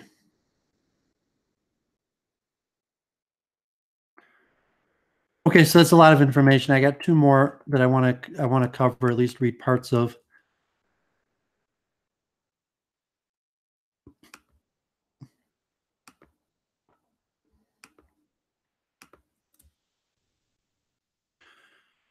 Okay, free speech is a triangle. So this is a conceptual framework by Elkin.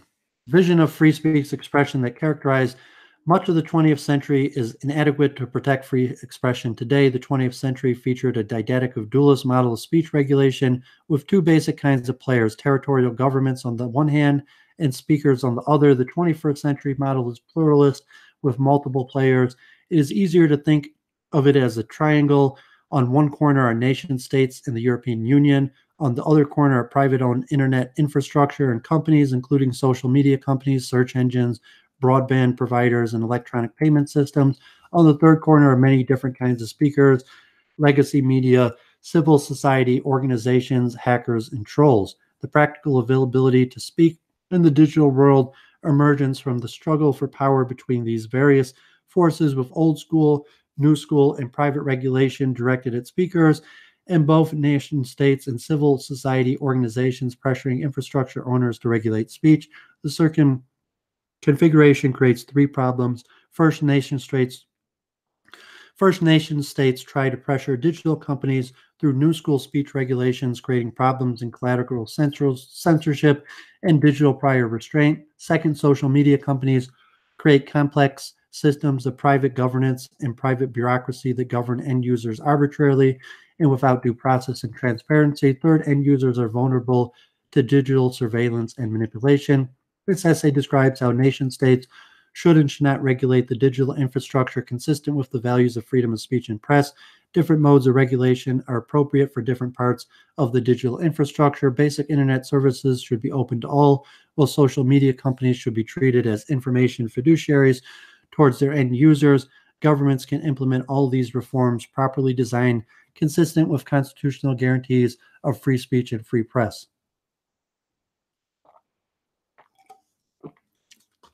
So it's from a Yale Law School professor trying to create a framework for moving forward in free speech regulation. So my time is limited, so I'm just going to have to go straight to the conclusion. Here's like a diagram of the triangle. I encourage people to read this, but my time is limited. I read this through a few times. It's semi-complicated, but let me just read the conclusion.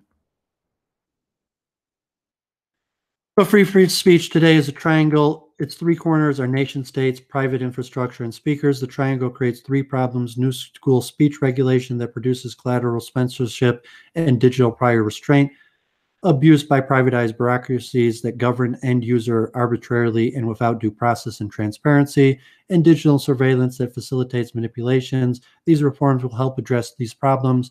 Structural regulation that promotes competition and prevents discrimination by payment systems and basic internet services, guarantees of curatorial due process, and the recognition of a new class of information fiduciaries with duties of trustworthiness and good faith towards their end users. Like it says in the Talmud, I hope to return to this issue.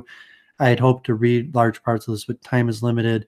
Let me read one more. The future of freedom of expression online.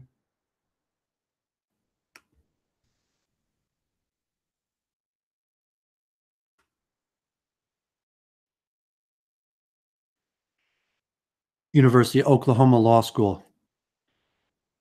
Oswald, future of freedom of expression online. Such social media companies ban Holocaust denial from their platforms. What about conspiracy theorists that spew hate? Does good corporate citizenship mean platforms should remove offensive speeches or tolerate it? The content moderation rules that companies develop to govern speech on their platforms will have significant implications for the future of freedom of expression, given that the prospects for compelling platforms to respect users' free speech rights are bleak within the U.S. system. What can be done to protect this important right? In June 2018, the United Nations top experts for freedom of expression called on companies to align their speech codes with standards embodied in the international human rights law, particularly the International Covenant on Civil and Political Rights. After the controversy over deplatforming Alex Jones in August 2008, Twitter's CEO agreed that his company should root its values in international human rights law, and Facebook referenced this body of law in discussing its content moderation policies. This is the first article to explore what companies would need to do to align the substantive restrictions in their speech codes written with Article 19 of the ICPR, which is the key international standard for protecting freedom of expression. In order to examine this issue in a concrete way, this article assesses whether Twitter's hate speech rules would need to be modified. This article also evaluates potential benefits of and concerns with aligning corporate speech codes with the international standard. This article concludes it would both be feasible and desirable for companies to ground their speech codes in the standard. However, further multi-stakeholder discussions would be helpful to clarify certain issues that arise in translating international human law and corporate contexts.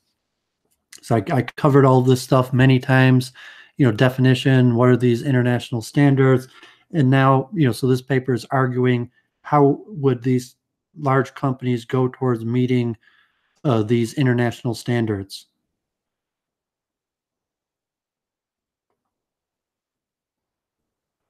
So let me look at a little of this at the end. This is a long paper and time is limited. And, obviously this is the forefront of research. This is Congress is testifying it. The best minds in the country are being thought about it.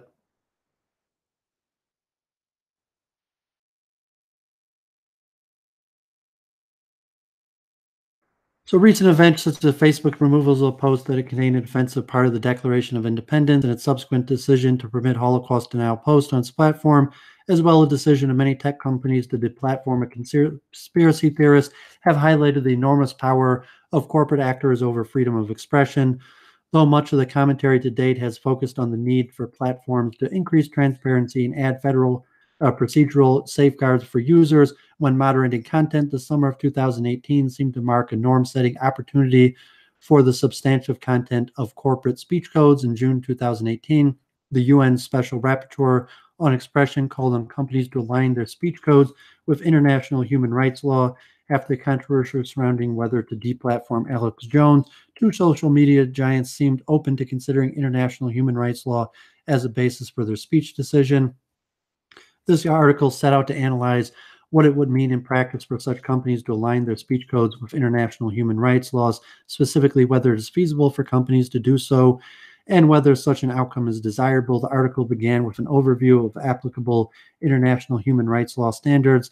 The ICCPR, the most relevant treaty of freedom of expression, provides broad protections for speech across borders, but permits restrictions on speech if every prong of Article's 19.3 tripartite test is met. The prongs are as follows. Any restriction must not be vague, must constitute the least intrusive means, and achieve a legitimate public interest. Under international human rights law, any restriction on speech must meet this tripartite test. Even those restrictions imposed under treaty provisions that mandate barring incitement to violence and other harms, while Article 19 is not directly applicable to companies.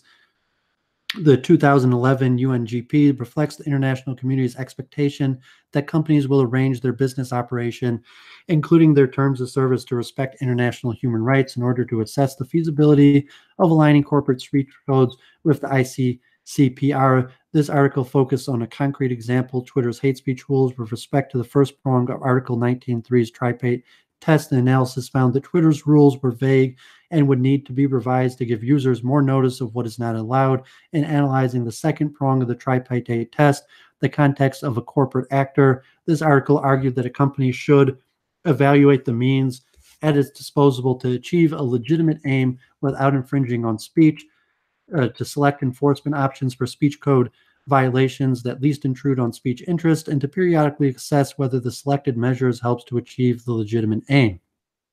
This article noted that Twitter should commit publicly to using the least intrusive enforcement action to deal with speech code violations. With respect to the third prong, regulating speech for the public interest, this article observed that companies generally regulate speech based on revenue-related motivations, which could make a prong challenging to implement in good faith. This article recommended a broad societal conversation to clarify the role of platforms in the protection of speech, which would help facilitate public interest determinations. Overall, aligning corporate speech codes with much of the ICCPR Article 19's tripartite test is feasible, but further discussion is needed with respect to the role of companies in making public interest determination. In considering the desirability of having companies align their speech codes With international human rights law, this article also considered a variety of potential criticisms of such an approach.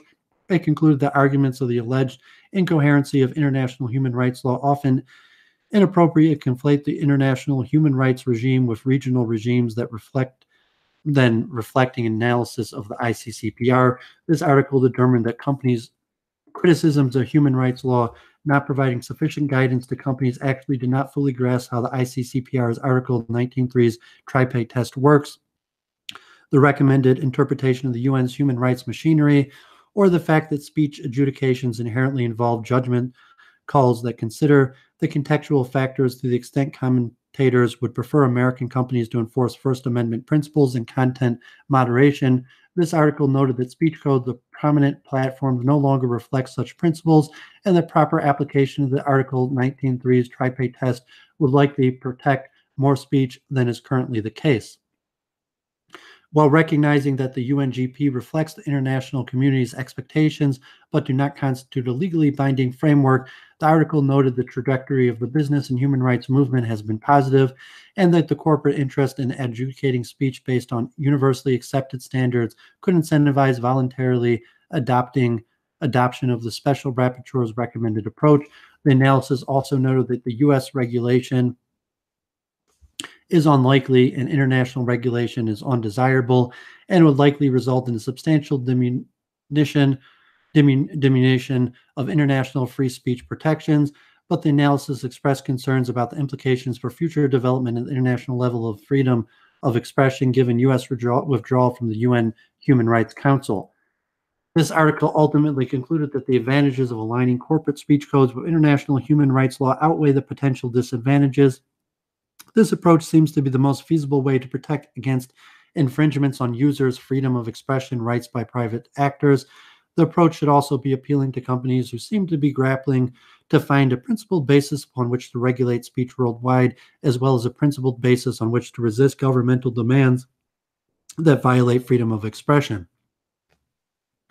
The fact that international human rights law and the UNGP reflects an international consensus is also a valuable aspect in this approach, as it avoids lengthy and potentially problematic international negotiations involving corporate speech codes in our neo-medieval world. The most viable way to protect individual freedoms of expression rights is to seek to have governments implement their international human rights obligations regarding speech and encourage companies to align their codes with these standards. Since Eleanor Roosevelt led the U.S. delegation to negotiate the ICCPR, U.S. diplomats have consistently fought the UN for to maintain broad speech protections under international law. With the rise of powerful corporate actors engaging in parallel government exercises over speech alongside governments throughout the world, it is important for these companies to recognize that in many ways they've been handed the baton of respecting and promoting international freedom of expression protection.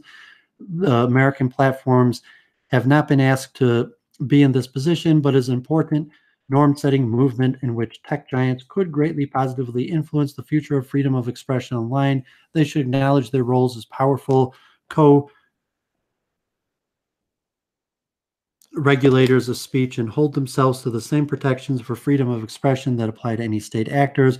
We should be encouraging companies to respect international human rights in our brave neo-medieval world or face a future in which their speech code are not untethered to any speech protective norms. Okay, that's it for my presentation today. Covered a lot of information. I hope this was valuable to people. I got five people now. Balkanize. I'm not sure. Yeah, I just want to focus on this issue. I'm not sure if I have time to do an open stream. I got to get running and close up. Some final thoughts. We covered a lot of information, a lot of detail of what's happening in the state of censorship, and lots of different information, and what the international law is. This last article, legal frameworks moving forward for how it'd be possible to try to correspond with international law, and it's just mind-boggling. And I didn't even cover much of the advanced technology of how the actual technology works, how censorship, internationally, different countries that don't have free speech provisions. It's just a huge topic. for just me as a YouTube user, someone trying to get my ideas out there, someone on these platforms, I wanted to put this out there. And hopefully, I'm going to watch this over. It's a public study session because largely this is for my own research purposes. And, I've been at it for so many hours here, I'm losing my voice. And, hope this was useful to some people watching and they gain from it. And, the near future, I have 2 Ask the Rabbis planned. One of them, possibly I'll even do this Thursday or this week, or, at the latest, early next week, on half Jews, which is interesting, cover like Jewish law, history, sociological studies, big topic, a lot of information. And then I want to do, include some of the Talmud, Torah portions, and then I want to talk about, do another Ask the Rabbi on conversion, which is also a very controversial topic, and there's a lot of research. So I'm not sure if I'm going to be able to get that ready for this week or be next week, because there's really, to do something comprehensive is near impossible. And even here on censorship, almost 4 hours of me rambling, and it's nowhere near comprehensive. But I think I did cover most of the main points and move forward, understand the different bodies regulating, the different actors at play, different parties involved, their different motivations and considerations, and from different views. So blessings, everybody. God bless. Thanks for tuning in. Hopefully everyone gains from this.